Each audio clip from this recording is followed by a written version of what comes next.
தென்னிந்திய திருச்சபை சென்னை பேராயம் இளைஞர் பணி வாரியம் இளைஞர் ஞாயிறு சிறப்பு வழிபாடு 2025 செம்பொருள் உமது அரசு வருக. மத்தேயு 6:10. Theme let your kingdom come. மத்தேயு 6:10. வழிபட அழைப்பு. அன்பு இளைஞரே, திருச்சபையாரே,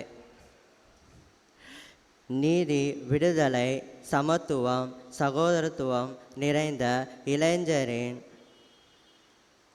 திருவார்த்தைகளான மனம் மாறுங்கள், இறையாட்சி நெருங்கி வந்துவிட்டது என்ற அறைகூவலை உள்ளத்தில் ஏற்றோராய் ஒன்றிணைந்து உள்ளந்தோராய் தாழ்மையோடு அவர் திருமுன் வழிபடுவோம் வாரே. ஜெபிப்போம். பிதா, குமாரன், பரிசுத்த ஆவியானவரே, அப்பா, நீர் எங்கள் மத்தியில் அசைவாடி கொண்டிருந்ததுக்காக சோத்திரம். அப்பா, இந்த நேரத்தில் உம்மை துதித்து பாடும் உம்முடைய பரிசுத்த வார்த்தையின்படி அப்பா உம்முடைய பரிசுத்த வழியில் நடக்க எங்களை ஒப்பு கொடுக்க இந்த ஆராதனையில் வந்திருக்கிற எங்கள் அனைவரையும் நீர் ஆசீர்வதிக்கிறதுக்காக சோத்திரம். அப்பா, இந்த ஆராதனையில் கலந்து கொள்ள வேண்டும் என்று வந்து கொண்டு இருக்கிறவர்கள் அப்பா, வர முடியாமல் தடைப்பட்டவர்கள் அனைவரையும் மது கரத்தில் ஒப்படைக்கிறோம். உம்முடைய பரிசுத்த சமூகத்தில் தரித்திருந்து உம்முடைய பரிசுத்த நாமத்தை அறிந்து கொள்ள உம்முடைய பரிசுத்த வசனத்தின்படி தங்கள் வாழ்க்கையை உமக்கு ஒப்பு கொடுத்து உம்முடைய பரிசுத்த வழியில் நடக்க கிருபை செய்யும். அப்பா, இந்த ஆராதனை முழுவதையும் உமது கரத்தில் ஒப்படைக்கிறோம். அப்பா, இந்த வாலிப ஞாயிறு அப்பா உமது கரத்தில் ஒப்படைக்கிறோம். வாலிபர்கள் அனைவரையும் நீர் ஆசீர்வதியும். அப்பா, இன்னும் வாலிபர் கூட்டத்துக்கு வராமலும் அப்பா உம்முடைய பரிசுத்த வார்த்தைகளை தெரிந்து கொள்ளாமலும் அநேக ஆடுகள் இருக்கிறார்ப்பா. அவர்கள் அனைவரும் உம்மை அறிந்து கொண்டு உம்மை பற்றி கொள்ள உம்முடைய பரிசுத்த வழியில் நடக்கவும் கிருபை செய்யும். அனைவரும் நீர் அப்பா உம்முடைய இரண்டாம் வருகையை பொழுது அப்பா நாங்கள் உம்முடைய பரிசுத்த சமூகத்தில் இருக்க நீர் கிருபை செய்வீர் என்ற நம்பிக்கையோடு அப்பா இந்த வழிபாட்டை ஆரம்பிக்கிறோம். நீர் எங்களை வழி நடத்தும். இயேசுவின் ஜெபம் கேளும் பிதாவே, ஆமென்.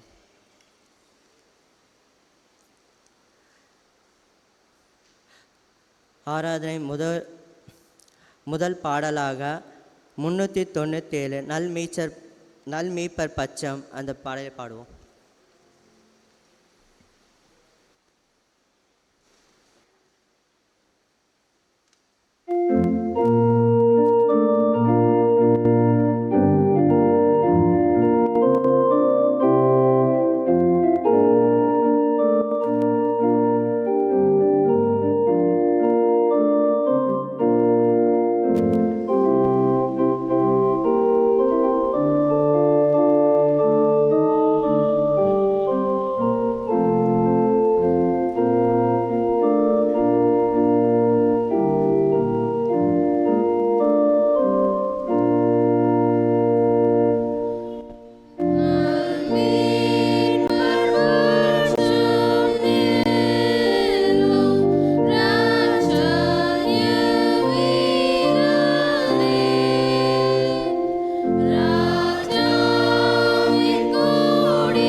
கடவுளை போற்றுதல்.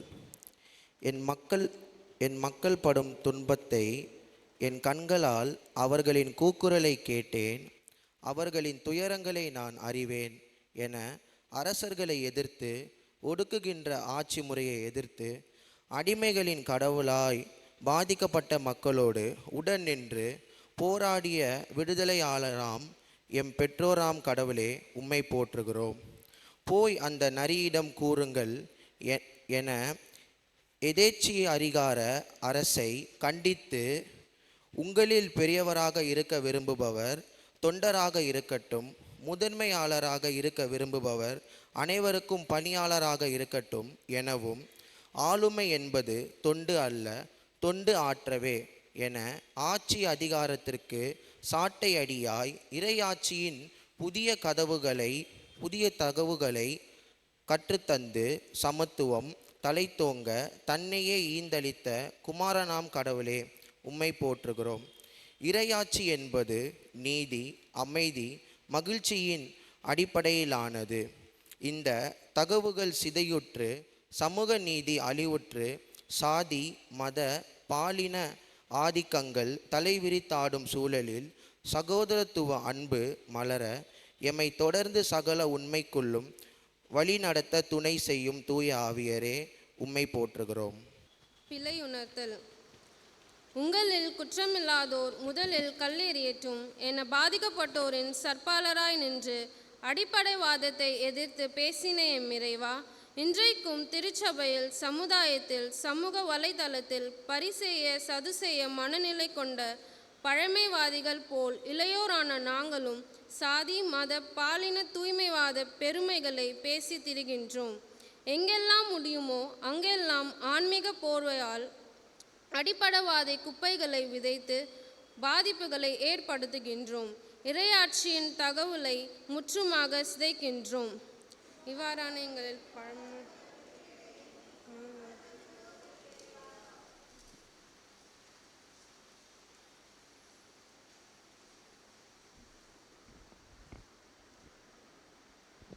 பறைமுழக்கம் ஓர் பேரொலி, மௌனமே அறிந்திடாது. பறை இசையின் ஒவ்வொரு தாளமும் ஓர் அழைப்பிதழ். நியாயம் கேட்கும், உரிமை சொல்லும், விழிப்புணர்வு ஏற்படுத்தும், காயம்பட்ட வரலாறு பேசும், உணர்வற்ற நிலையில் உணர்ச்சி ஏற்படுத்தும்.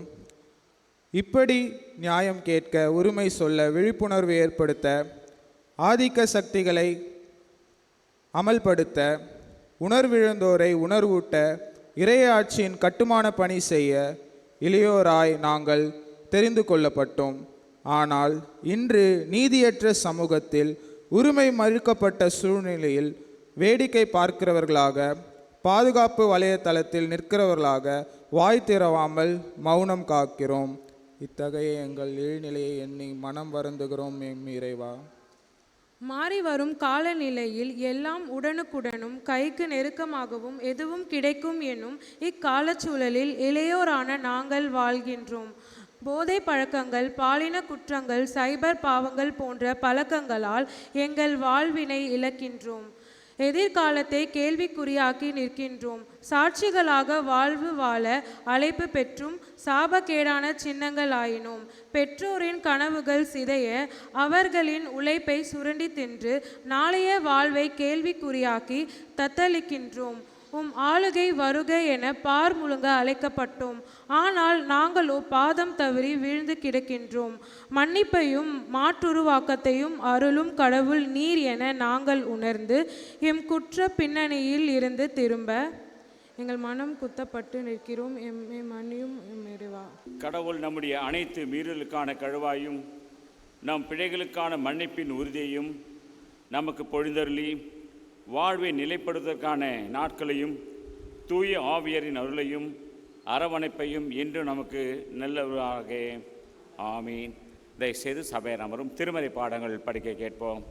வாசிக்கும்படியாக தெரிந்து கொள்ளப்பட்ட முதலாம் வேத பாடம் தானியேலின் புஸ்தகம் 1ஆம் அதிகாரம் வசனங்கள் 1 முதல் 17 முடிய. தானியேல் 1ஆம் அதிகாரம் வசனங்கள் 1 முதல் 17 முடிய. யூதாவின் ராஜாவாகிய யோயாக்கீம் அரசாண்ட 3ஆம் வருஷத்திலே பாபிலோனின் ராஜாவாகிய நெபுகத்நேசர் எருசலேமுக்கு வந்து அதை முற்றுகை போட்டான்.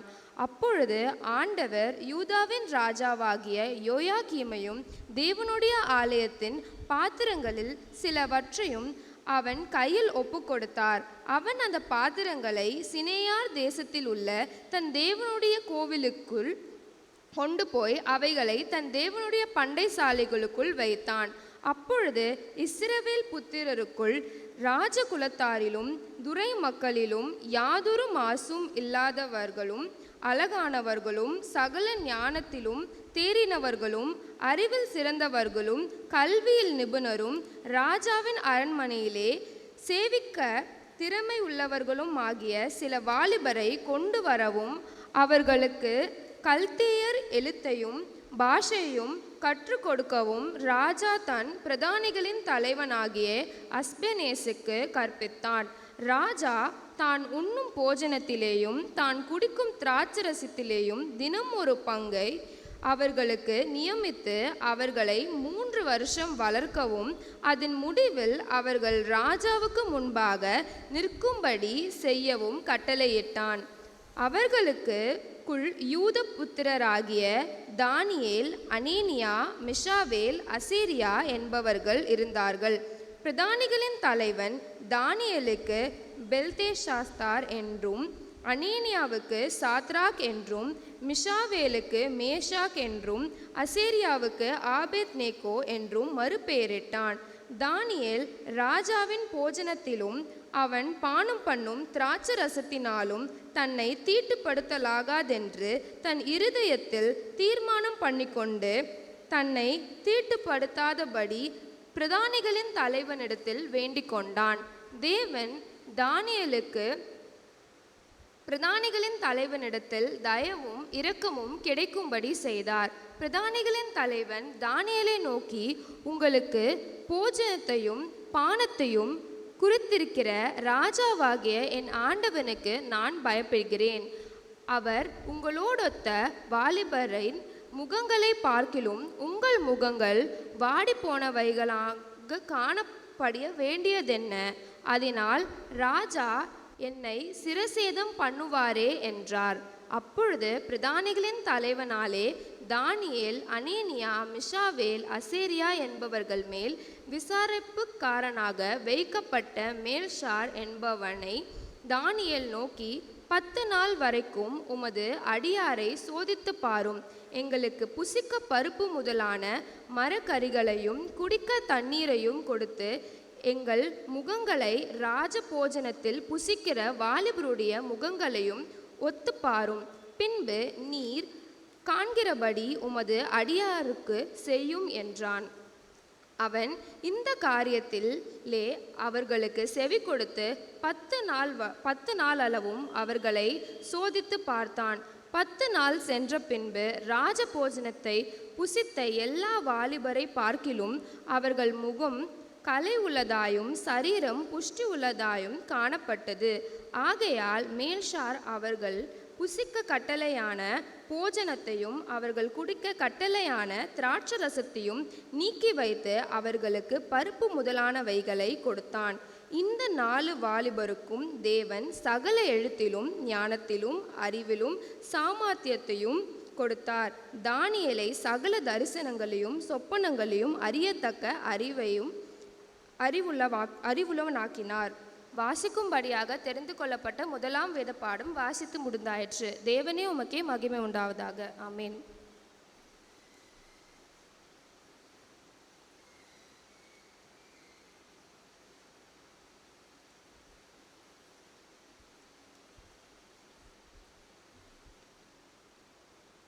வாசிக்கப்பட போகின்ற நற்பகுதி அப்போஸ்தலர் 6ஆம் அதிகாரம் வசனங்கள் 1 முதல் 7 வரை. அந்நாட்களிலே சீஷர்கள் பெருகினபோது கிரேக்கரானவர்கள் தங்கள் விதவைகள் அன்றாட விசாரணையில் திட்டமாய் விசாரிக்கப்படவில்லை என்று எபிரேயருக்கு விரோதமாய் முறுமுறுத்தார்கள். அப்பொழுது 12 சீஷர் கூட்டத்தை வரவழைத்து, நாங்கள் தேவ வசனத்தை போதியாமல் பந்தி விசாரணை செய்வது தகுதியல்ல. ஆதலால் சகோதரரே, பரிசுத்த ஆவியும் ஞானமும் நிறைந்து நற்சாட்சி பெற்றுகிற 7 பேரை உங்களில் தேர்ந்து கொள்ளுங்கள். அவர்களே இந்த வேலைக்காக ஏற்படுத்தும். நாங்களோ ஜெபம் பண்ணுவதிலும் தேவ வசனத்தை பெருகிற்று போதிக்கிற ஊழியத்திலும் இடைவிடாமல் தரித்திருப்போம் என்றார்கள். இந்த யோசனை சபையார் எல்லாருக்கும் பிரியமாயிருந்தது. அப்பொழுது விசுவாசமும் பரிசுத்த ஆவியும் நிறைந்தவனாகிய ஸ்தேவானையும் பிலிப்பையும் பிரோகோரையும் நிக்கானோரையும் தீமோனையும் பர்மேனாவையும் யூத மார்க்கத்தமைந்தவனான அந்தியோக்கிய பட்டணத்தானாகிய நிக்கோலோவையும் தேர்ந்து கொண்டு அவர்களே அப்போஸ்தலருக்கு முன்பாக நிறுத்தினார்கள். இவர்கள் ஜெபம் பண்ணி அவர்கள் மேல் கைகளை வைத்தார்கள். தேவ வசனம் விருத்தி அடைந்தது. சீஷருடைய தொகை எருசலேமில் மிகவும் பெருகிற்று. ஆசாரியர்கள் அநேகரும் விசுவாசத்திற்கு கீழ்ப்படிந்தார்கள். நின்றவனமாக மாறி மாறி வாசிக்க வேண்டிய சங்கீதங்கள் சங்கீதம் 98. கர்த்தருக்கு புதுப்பாட்டை பாடுங்கள். அவர் அதிசயங்களை செய்திருக்கிறார். அவருடைய வலது கரமும் அவருடைய பரிசுத்த புயமும் இரட்சிப்பை உண்டாக்கினது.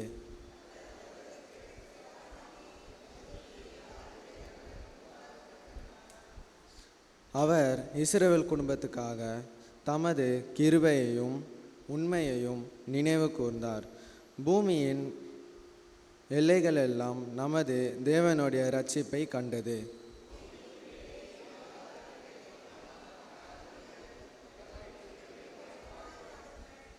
சுரமண்டலத்தால் கர்த்தரை கீர்த்தனம் பண்ணுங்கள். சுரமண்டலத்தாலும் கீத சத்தத்தாலும் அவரை கீர்த்தனம் பண்ணுங்கள்.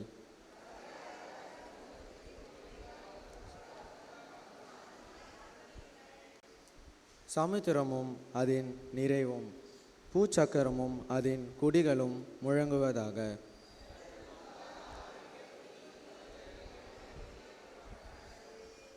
எல்லோரும் சேர்ந்து வாசிப்போம். பூமியானது பூலோகத்தை நியாயத்தை தியானித்து பிதாவுக்கும் குமாரனுக்கும் பரிசுத்தாவிக்கும் மகிமை உண்டாவதாக. ஆமென்.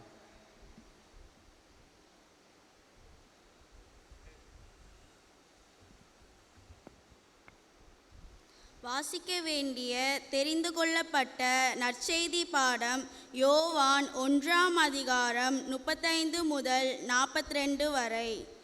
யோவான் 1ஆம் அதிகாரம் 35 முதல் 42 வரை. மறுநாளிலே யோவானும் அவனுடைய சீஷரில் 2 பேரும் நிற்கும்போது இயேசு நடந்து போகிறதை அவன் கண்டு, இதோ தேவ ஆட்டுக்குட்டியே என்றான். அவன் அப்படி சொன்னதை அவ்விரண்டு சீஷரும் கேட்டு இயேசுவுக்கு பின் சென்றார்கள். இயேசு திரும்பி அவர்கள் பின் செல்கிறதை கண்டு, என்ன தேடுகிறீர்கள் என்றார்.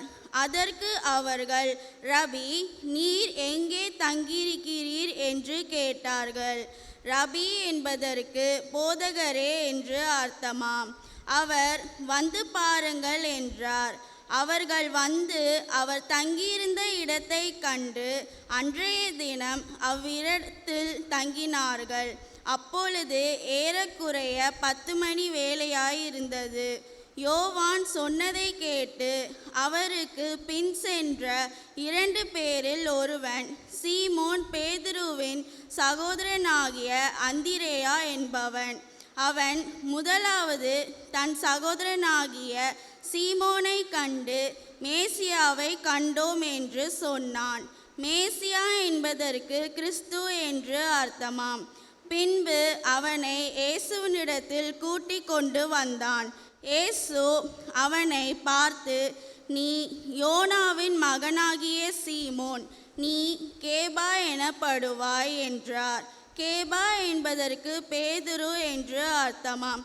வாசிக்க வேண்டிய தெரிந்து கொள்ள நற்செய்தி பாடம் வாசித்தாயிற்று. கிறிஸ்துவே உமக்கு மகிமை உண்டாவதாக. ஆமேன்.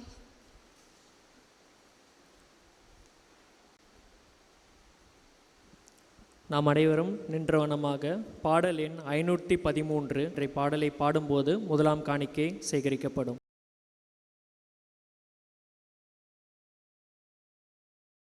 சபையார் அமரும். அருமையானவர்களை, மீண்டுமாக உங்களை வாழ்த்ததில் மகிழ்ச்சி அடைகின்றேன். அருமையானவர்களே, நாம் அனைவரும் அறிந்தவனமாக இந்த நாளை வாலிபரின் ஞாயிறாக நாம் கொண்டாடி கொண்டிருக்கின்றோம். அருமையான வாலிப சகோதர சகோதரி வாழ்த்ததை நான் மகிழ்ச்சி அடைகின்றேன். இறைவனுக்கு கொடுத்திருக்கிற திறமை தாளந்துகளுக்காக கடவுளுக்கு நன்றி செலுத்துகிறேன். கடவுள் உங்களை ஆசீர்வதிப்பாராக. அருமையானவர்களே, இந்த நாளின் இறைச்செய்தி நம்முடைய அழைப்பினை ஏற்று நமக்கு இறைச்செய்தியை கொடுக்க வந்திருக்கின்றவர் அருள் திரு பவுன் சங்கீதாமா அவர்கள். குருக்கள் கல்லூரி இப்போது எம்டிஹெச் படித்து கொண்டிருக்கின்றார்கள்.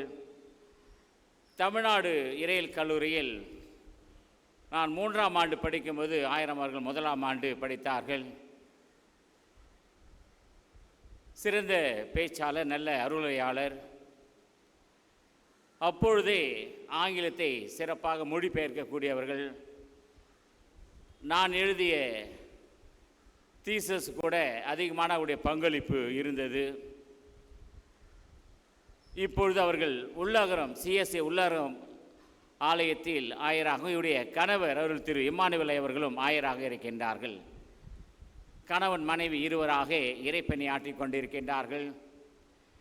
அவர்களும் ஏறக்குறைய 20 ஆண்டுகள் இறைப்பணியை தொடர்ந்து கொண்டிருக்கின்றார்கள். பேராயத்தில் சிறந்த ஆயர்களில் பேச்சாளர்களில் இவரும் ஒருவர். ஒவ்வொரு வருடமும் தமிழ்நாடு இறையியல் கல்லூரியில் சிறந்த மாணவர்களை தேர்ந்தெடுப்பார்கள் ஒவ்வொரு ஆண்டும். அப்பொழுது அவர்கள் 2ஆம் ஆண்டு படிக்கும் பொழுது கல்லூரியிலே பெஸ்ட் ஸ்டூடெண்ட் என்ற பெயர் பெற்று லண்டனுக்கு அருகே டுவார்ட்ஸ் சேர்ந்த பிரிஸ்டல் நேரத்தில் எக்ஸ்சேஞ்ச் ஸ்டூடெண்ட்டாக 3 மாதம் படிக்க சென்றார்கள். இது நாம் அனைவரும் அறிந்தவனமாக தமிழ்நாடு இறையியல் கல்லூரியில் அனைத்து பேராயங்களிலும் படிக்கின்றவர்கள் உள்ளார்கள். அதில் நமது சென்னை பேராயத்தில் முதன்மையானராக திரு பவுன் சங்கீதா அவர்கள் தெரிவு செய்யப்பட்டு 3 மாத பயிற்சிக்காக, குறிப்பாக இறையியல் பயணத்திற்காக கல்லூரி வழியாக அனுப்பி வைக்கப்பட்டவர்கள். இப்போது தற்சமயம் குருக்களில் 2ஆம் ஆண்டு படித்து கொண்டிருக்கின்றார்கள். அழைத்த பிறகு வந்ததற்காக நன்றி தெரிவித்துக் கொள்கின்றோம். உண்மையிலேயே கடவுளை சிறப்பாக பயன்படுத்தி கொண்டிருக்கின்றார். கடவுளை தொடர்ந்து ஆசீர்வதிப்பார். அம்மா அவர்கள் நம்முடைய அனைவரின் சார்பாக வாழ்த்தி வரவேற்கின்றோம். இப்போ நமக்கு கடவுளுடைய அருட்செய்தியை வழங்குவார்கள்.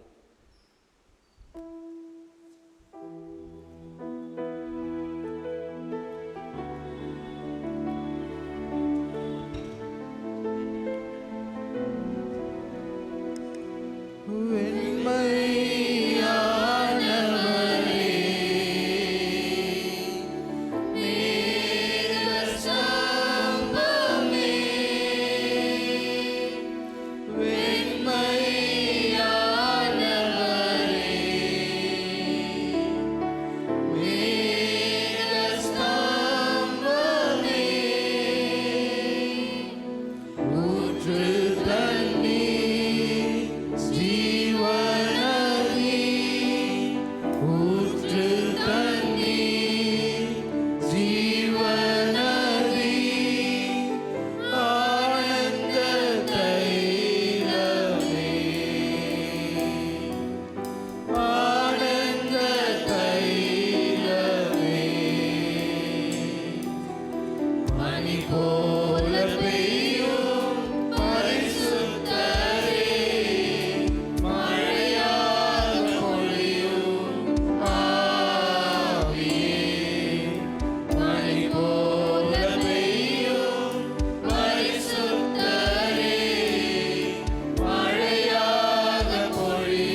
கிருபையும் நிறைந்த எங்கள் தூய கடவுளே, உடைய கிருபைகளுக்காய் இரக்கங்களுக்காய் நாங்கள் உமக்கு நன்றி செலுத்துகின்றோம். வானாதி வானங்களும் கொல்லாத ஆண்டவர், எங்கள் மத்தியிலே நீர் அசைவாடுகிற உடைய தயவுக்காக நாங்கள் உமக்கு நன்றி படைக்கின்றோம். இந்த சிறப்பு வழிபாட்டிலும் ஆண்டவருடைய தூய பிரசன்னம் எங்கள் மத்தியிலே நிறைவாக இருப்பதற்காக நாங்கள் உமக்கு நன்றி செலுத்துகின்றோம். வாழ்வு தருகிற உடைய வார்த்தைகளுக்காக நாங்கள் உமக்கு நன்றி படைக்கின்றோம். ஆண்டவரே, உடைய வசனம் எங்கள் கால்களுக்கு தீபமாக, எங்கள் பாதைக்கு வெளிச்சமாக இருக்கும்படி உடைய அமர்ந்த மெல்லிய சத்தத்தை கேட்க உணர்வுள்ள இருதயத்தை எங்கள் ஒவ்வொருவருக்கும் நீர் அருளி செய்யும்படியாய் நாங்கள் வேண்டுகின்றோம். எங்கள் சிந்தையை நீர் சிலுவைக்கு நேராக ஒருமுகப்படுத்தும். திருவசனத்தை கேட்கிறவர்களாய் மாத்திரமல்ல ஆண்டவரே, அதன்படி வாழுவதற்கு நீர் எங்களை தகுதிப்படுத்தும். இயேசு கிறிஸ்துவின் வழி வேண்டுகிறோம் எங்கள் அன்பின் நல்ல கடவுளே, ஆமென். கிறிஸ்துவுக்குள் மிகவும் அன்புக்குரியவர்களே, உங்கள் யாவரையும் ஆண்டவர் இயேசு கிறிஸ்துவின் ஈடு இணையற்ற திருப்பெயரிலே மிகுந்த அன்போடு கூட வாழ்த்துவதிலே அதிக மகிழ்ச்சி அடைகின்றேன். இந்த வரலாற்று சிறப்பு மிக்க அழகான ஆலயத்திலே உங்களோடு கூட சேர்ந்து இந்த சிறப்பு வழிபாட்டிலும் ஆண்டவரை தொழுது கொள்ளுவதற்கு, ஆண்டவருடைய வார்த்தையை பகிர்ந்து கொள்வதற்கு ஆண்டவர் பாராட்டின தயவுக்காக நான் ஆண்டவருக்கு நன்றி செலுத்துகின்றேன். என்னை மிகுந்த அன்போடு கூட அழைத்த இந்த குருசேகரத்தின் தலைவர் அண்ணன் அவர்களுக்கும் என்னுடைய மனமார்ந்த நன்றிகளை பதிவு செய்கின்றேன். அண்ணன் அவர்கள் குறிப்பிட்ட வண்ணமாக நான் தமிழ்நாடு இறையியல் கல்லூரியில் படித்த அந்த காலகட்டத்தில் மிகுந்த அன்பும் கரிசனையும் உடைய நண்பராக, சகோதரராக அவர்கள் உடனிருந்து வழிநடத்தின நாட்களுக்காக நான் கடவுளுக்கு நன்றி செலுத்துகின்றேன். தமிழ்நாடு இறையியல் கல்லூரியிலே பொதுவாக வெளிநாட்டிலிருந்து மாணவர்கள் ஒவ்வொரு ஆண்டும் பயிற்சிக்காக வருவது வழக்கம். அவர்களையெல்லாம் வழி நடத்துகின்ற ஒரு பெரிய பொறுப்பு அண்ணனிடம் எப்பொழுதும் இருக்கும். அண்ணன் எங்கு இருக்கிறார்களோ அங்கே ஒரு மகிழ்ச்சி இருக்கும். மகிழ்ச்சியான ஒரு சூழலை உருவாக்கக்கூடிய ஆற்றலை கொண்டவர்கள். அந்த ஒரு பாசிட்டிவ் வைப் அண்ணன் இருக்கிற இடத்துல ஃபீல் பண்ண முடியும். எனவே மீண்டுமாக இந்த நாளிலே நீண்ட ஒரு இடைவெளிக்கு பிறகு இந்த நாளிலே அவர்களோடு கூட சேர்ந்து இந்த திருப்பணியை நிறைவேற்ற ஆண்டவர் பாராட்டின அன்புக்காக நான் ஆண்டவருக்கு நன்றி செலுத்துகின்றேன். இந்த சிறப்பு அழைப்பை தந்தமைக்காக அண்ணன் அவர்களுக்கும் இந்த திருப்பணிகளிலே தங்களை முழுமையாக இணைத்து கொண்டிருக்கின்ற அருமையான ஆயர் அம்மா அவர்களுக்கும் இந்த நாளின் வழிபாட்டிலே உதவி செய்கின்ற சகோதரர்களுக்கும் என்னுடைய மனமார்ந்த நன்றிகளை பதிவு செய்கின்றேன்.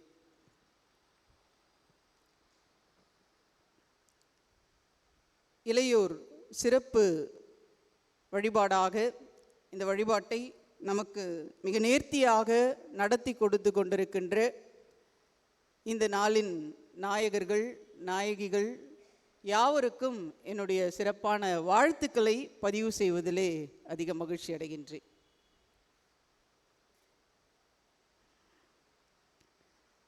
தமிழகத்தின் முன்னாள் தலைமைச் செயலாளர் இறையன்பு ஐயா அவர்கள் ஒரு முறை பேசும் பொழுது ஒரு மனிதருடைய வாழ்விலே 10 ஆண்டுகளை குறிப்பிட்டு அந்த 10 ஆண்டுகளை டிசைடிங் டெக்கேட் என்று குறிப்பிட்டார்கள். ஒரு மனிதனுடைய வாழ்வை தீர்மானிக்கின்ற 10 ஆண்டுகள், 17 வயது முதல் 26 வயது வரை இருக்கின்ற அந்த காலகட்டத்தை டிசைடிங் டெக்கேட் என்று குறிப்பிட்டார்கள். ஏனென்றால் இந்த 17 வயது முதல் 26 வயது வரை இருக்கின்ற இந்த காலகட்டத்தில் நாம் எடுக்கின்ற தீர்மானங்கள், நம் வாழ்க்கை எதை நோக்கி பயணிக்கின்றதோ அதை பொறுத்துதான் ஒட்டுமொத்த வாழ்வும் அமையும். ஒருவேளை நாம் நம்முடைய வாழ்க்கையை கொஞ்சம் திருப்பி பார்ப்போம் என்று சொன்னால், நாம் இப்பொழுது யாராக என்னவாக நாம் இருக்கிறோமோ இதற்கான அடித்தளம் எப்பொழுது விதைக்கப்பட்டிருக்கும் என்றால் இந்த 10 ஆண்டுகளுக்குள்ளாக ஏதோ ஒரு வகையிலே விதைக்கப்பட்டிருக்கும். எனவே ஒட்டுமொத்த வாழ்க்கையின் போக்கையும் நிர்ணயிக்கின்ற இந்த அதிமுக்கிய காலகட்டம் வாலிப காலகட்டம். எனவே அந்த காலகட்டத்தின் மிக சிறப்பாக பயணித்து கொண்டிருக்கின்ற உங்கள் ஒவ்வொருவருக்கும் என்னுடைய மனமார்ந்த வாழ்த்துக்கள். ரொம்ப டிஸ்டர்ப்டாக இருக்கீங்களே, ஏதாவது வேலை இருக்கா?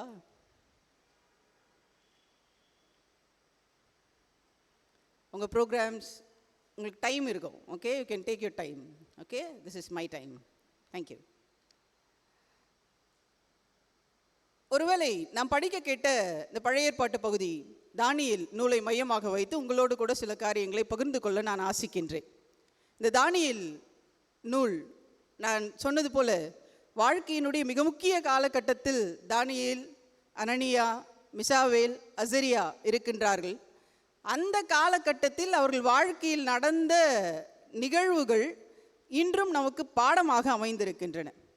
அவர்கள் இஸ்ரேலிலே அவர்கள் பத்திரமாக வாழ்ந்து கொண்டிருக்கிறார்கள். கல்வியில் சிறந்தவர்கள், ஞானத்தில் சிறந்தவர்கள், அறிவில் சிறந்தவர்கள், அழகில் சிறந்தவர்கள். ஆனால் அப்படிப்பட்ட ஒரு காலகட்டத்திலே பாபிலோனிய அரசன் நெபுகாத்நேசர் யூதாவின் மீது படையெடுத்து வருகின்றார். பாபிலோனிய அரசர் அவர்களை சிறைபிடித்து கொண்டு போய் அவர்களுடைய நாட்டிலே கொண்டு போய் சேர்க்கின்றார். அதுவரை யூதா தேசத்திலே மிக பத்திரமாக வாழ்ந்து கொண்டிருந்தவர்கள் பாபிலோனிய அரசனுடைய இந்த படையெடுப்புக்கு பின்னதாக அவர்கள் மிக கடினமான சூழலை அவர்கள் எதிர்கொள்ளுகின்றார்கள். அவர்கள் சிறையிருப்பின் சூழலை அவர்கள் எதிர்கொள்ளுகின்றார்கள். அதுவரை மிக பத்திரமாக தங்கள் குடும்பத்தோடு தங்கள் நாட்டிலே அவர்கள் வாழ்ந்து கொண்டிருந்தவர்கள் திடீரென்று அவர்கள் வேரோடு கூட பிடுங்கப்பட்டு வேற்று நாட்டிலே அவர்கள் நடப்படுகின்றார்கள். அந்த ஒரு கடினமான சூழலிலும் கூட அவர்கள் அதை மிக சிறப்பாக அவர்கள் எதிர்கொள்ளுகின்றார்கள். பாபிலோனிலும் தானியேலும் அவருடைய நண்பர்களும் வெற்றிகரமாகவே அவர்கள் வாழுகின்றார்கள். ஒருவேளை பின்பு வருகின்ற அதிகாரங்கள் அதை நமக்கு சொல்லிக் கொடுக்கின்றன. கடினமான சூழலை எதிர்கொள்ளுகின்ற அந்த காலகட்டத்திலும் கூட அவர்களால் எப்படி அதை சிறப்பாக எதிர்கொள்ள முடிந்தது என்பதற்கான பதிலை திருமறை நமக்கு மிக அழகாக சொல்லிக் கொடுக்கிறது. பொதுவாகவே நமக்கு இருக்கிற ஒரு பெரிய சிக்கல் என்ன அப்படின்னு சொன்னால், நாம் எங்கே பழக்கப்பட்டிருக்கிறோமோ அந்த இடத்தை விட்டு எளிதிலே நாமும் நகரமாட்டோம், நமது சிந்தையும் நகராது. சென்னையிலே மகளிர் கிறித்தவ கல்லூரியிலே 1ஆம் ஆண்டு படிப்பதற்காக என்னை அனுப்பி வைத்தார்கள். செங்கல்பட்டிலிருந்து சென்னையிலே வந்து படிக்க வேண்டும். அப்பொழுது அதிக போக்குவரத்து வசதிகள் இல்லாதபடினாலே ஹாஸ்டலில் என்னை அவர்கள் எங்கள் வீட்டில் வந்து போட்டிருந்தாங்க. விடுதியிலே போடப்பட்ட அந்த காலம் எப்படி இருந்தது என்றால், கண்ணை கட்டி காட்டில் விட்டது போல் இருந்தது. நான் ஏற்கனவே பரிச்சயமான பழக்கப்பட்ட அந்த சூழலிலிருந்து ஒரு புதிய சூழல், புதிய மக்கள், புதிய ஒரு அனுபவம் என்பது ஏற்றுக்கொள்ள இயலாததாக இருந்தது. ஒருவேளை இதைவிட பல மடங்கு பயங்கரமாக தானியேலுக்கும் அவருடைய நண்பர்களுக்கும் அது இருந்திருக்கும். பழக்கப்பட்ட நமக்கு ஃபெமிலியரான ஒரு சூழலிலிருந்து வெளியேறுவது என்பது அது உணர்வளவிலும் கடினம், உடல் அளவிலும் அது மிக மிக மிக கடினம்.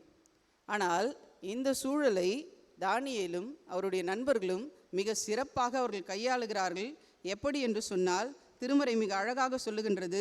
தானியேல் 1ஆம் அதிகாரம் 4வது வசனம்.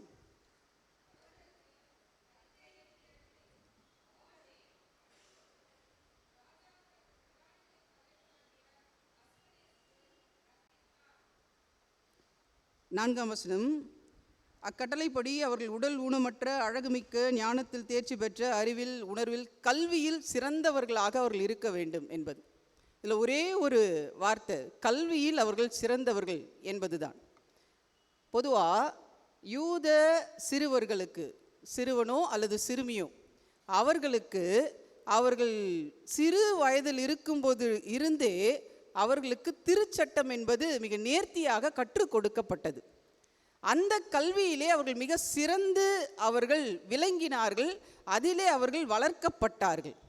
எனவே ஒவ்வொரு யூத சிறுவனும் சிறுமியும் திருச்சட்டத்தை கற்றுத் தேறுவதிலே, அந்த கல்வியை அவர்கள் நேர்த்தியாக முறையாக கற்றுக்கொள்ளுவதிலே அவர்கள் மிகுந்த கிரமமாய் அவர்கள் இருந்தார்கள். தானியேலும் அவருடைய நண்பர்களும் கூட இந்த ஒரு சூழலில் தான் அவர்கள் வளர்க்கப்பட்டிருந்தார்கள். ஒவ்வொரு யூத சிறுவனும் சிறுமியும் அந்த ஒரு வயது வந்த பிறகு, 12 வயது வந்த பிறகு ஒரு சடங்கு ஒன்று நடக்கும். பார் மிட்ஸ்வா அப்படின்னு சொல்லுவாங்க. பொதுவாக சிறு பெண்கள் பூ பெய்திய பிறகு சடங்கு நடப்பது போல அவர்களுக்கு யூத சிறுவர்களுக்கு இந்த சிறப்பு சடங்கு நடக்கும். உடன்படிக்கையின் மகன் என்று அந்த சடங்கினுடைய பொருள். இது என்ன பொருள் அப்படின்னு சொன்னால், அந்த 12 வயசில் அவர்கள் தோராவை திருச்சட்டத்தை கற்று தேர்ந்தவர்களாக அந்த காலகட்டத்திலேயே அவர்கள் உருவாக்கப்பட்டிருப்பார்கள். ஒரு யூத சிறு பிள்ளையை நீங்கள் அழைத்து கேட்டாலே அவர்கள் சில பகுதிகளை கட்டாயமாக மனனமாக சொல்லக்கூடியவர்களாக இருப்பார்கள். உபாகமம் 6ஆம் அதிகாரம் 4 முதல் 9 வரை உள்ள வசனங்கள். தங்க சட்டம் என்று நாம் சொல்லுகின்ற வசனம். இஸ்ரவேலே கேள், உன் கடவுளாகிய கர்த்தர் ஒருவரே கர்த்தர். உன் கடவுளாகிய கர்த்தரிடத்தில் உன் முழு இருதயத்தோடு முழு ஆத்மாவோடு முழு பலத்தோடு அன்பு கூறுவாயாக. இந்த பகுதிகள். அதே போல சங்கீதம் 113 118 வரை இருக்கின்ற சங்கீதங்கள். அது அவர்கள் எருசலேம் மலைக்கு திருப்பயணமாக செல்லும் பொழுது பாடுகின்ற பாடல்கள். இதை அவர்கள் மனனமாக சொல்லுவார்கள். படைப்பினுடைய வரலாறு, ஆதியாகமம் முதல் 5 வசனங்கள். லேவியர் ஆகமத்தினுடைய சட்டங்கள், யூத சட்டங்கள், லேவியர் 1 முதல் 8 வரை உள்ள அதிகாரங்கள். நான் வசனங்கள் சொல்லலை, என்ன சொல்கிறேன்? அதிகாரங்கள். இதையெல்லாம் அவர்கள் மனனமாக படித்திருப்பார்கள். திருச்சட்டங்களை மிக நேர்த்தியாக அவர்கள் கற்று தேர்ந்திருப்பார்கள். இன்னைக்கு நம்மக்கிட்ட மனப்பாட வசனம் சொல்ல சொன்னால் நம்ம எதை சொல்லுவோம்? பொதுவா என்ன சொல்லுவோம்? சங்கீதம் 91, சங்கீதம் 121. வேற உங்களுக்கு என்ன பிடிக்கும்? சங்கீதம் 1, 23. அதை விட்டோம் பார்த்தீங்களா? சங்கீதம் 23 இவ்வளோதான். இன்னும் கொஞ்சம் வாக்குத்தத்த வசனங்கள், இவ்வளோதான் தெரியும் நமக்கு. ஆனால் இந்த யூத பிள்ளைகள் அவர்கள் சிறு வயதிலிருந்து திருமறையை மிக ஆழமாக கற்று தேர்ந்தவர்கள். ஒரு முறை ஒரு நிச்சயதார்த்த நிகழ்வுக்கு நான் சென்றிருந்தேன். அந்த நிச்சயதார்த்த நிகழ்வை நடத்தின ஆயருக்கு ஒரு வழக்கம் இருந்தது. என்ன வழக்கம் அப்படின்னு சொன்னால், அந்த திருமண நிச்சயத்திலே இணைய இருக்கின்ற அந்த மணமகனையோ மணமகளையோ அந்த நாளுக்குரிய வேத பகுதியை அவர்கள் வாசிக்க சொல்லுவார். ஆயருடைய திருச்சபையை சார்ந்த மணமகன் என்கிறபடினாலே அவர் மாப்பிள்ளை கிட்ட பைபிளை கொடுத்து ஒரு போர்ஷனை வாசிக்க சொல்கிறாங்க. மாப்பிள்ளை பாரம்பரியமான ஒரு திருச்சபை குடும்பத்திலே வளர்ந்தவர். அப்பா 6 வருஷம் திருச்சபையின் செயலர், அம்மா ஒரு திருச்சபையினுடைய ஊழியர். இந்த ஒரு பாரம்பரியத்திலே வளர்ந்த ஒரு தரமான சிஎஸ்ஐ மணமகன். தம்பிக்கிட்ட வாசிக்க சொன்ன உடனே அவர் அப்படி அவர் கொஞ்சம் டென்ஷன் ஆகிட்டார். உடனே ஆயர் கேட்கின்றார், இங்கிலீஷ் பைபிள் ஏதாவது தரவா தம்பி? இல்லை வேண்டாம், தமிழ் தான் பொதுவாக படிக்கிறது. தம்பி வாசிக்க ஆரம்பித்தார். என்ன நடந்திருக்கும்னு நினைக்கிறீங்க? தம்பி பைபிளை வாசிக்க ஆரம்பிக்கிறார். எப்படி இருந்திருக்கும்னு நினைக்கிறீங்க? அம்மா மாதிரி தான் தெளிவாக சிரிக்கிறாங்க. எப்படி இருந்திருக்கோம்? அன்னைக்கு தான் அவர் புதுசாக வாசிக்கிறது போல வாசிக்கிறார். That means he is not at all familiar with the Bible. திருமறைக்கும் அவருக்கும் எந்தவித தொடர்பும் இல்லை என்பது அவர் வாசிக்கும் பொழுதே தெரிந்தது. இதுதான் இன்றைய நிதர்சனமான நிலை. ஆனால் அந்திரேயா குடும்பத்து பிள்ளைகள் அவர்கள் சிறு வயதிலிருந்து வரும்பொழுதே அவர்கள் திருமறையிலே தேறினவர்களாக இருக்க வேண்டும் என்பது ஆண்டவருடைய எதிர்பார்ப்பு. ஏனென்று சொன்னால், ஆண்டவருடைய வார்த்தைகளிலே நாம் நடப்படும் பொழுதுதான் எல்லா விதமான கடினமான சூழல்களையும் நம்மாலே எதிர்கொள்ள முடியும். தானியேலும் அவருடைய நண்பர்களும் அவர்கள் வேரோடு கூட பிடுங்கப்பட்டு வேற்றிடத்தில் அவர்கள் வைக்கப்பட்டாலும் கூட அதை அவர்கள் வெற்றிகரமாக எதிர்கொள்ளுவதற்கு ஆண்டவருடைய வார்த்தை மட்டுமே அவர்களுக்கு உதவி செய்கிறது. சங்கீதம் 1ஆம் அதிகாரம் சொல்லுங்க பார்க்கலாம்.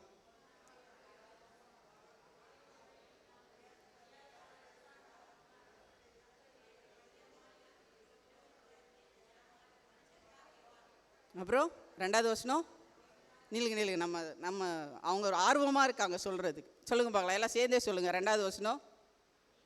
நீர்க்கால்களின் ஓரமாய் நடப்பட்டு தன் காலத்தில் தன் கனியை தந்து இலையுதிராதிருக்கிற இந்த நடப்பட்டுன்ற வார்த்தை இருக்குது பார்த்தீங்களா, அது எபிரேயத்தில் மிக அழகாக குறிக்கப்பட்டிருக்கும். பொதுவாக நம்ம எதை நடுவோம்? செடியை நடுவோம். ஆனால் இங்கே என்ன வார்த்தை போடப்பட்டிருக்கு? மரம், நடப்பட்ட மரம் என்று அதில் குறிக்கப்பட்டிருக்கிறது. இது not just planting, it's about transplanting.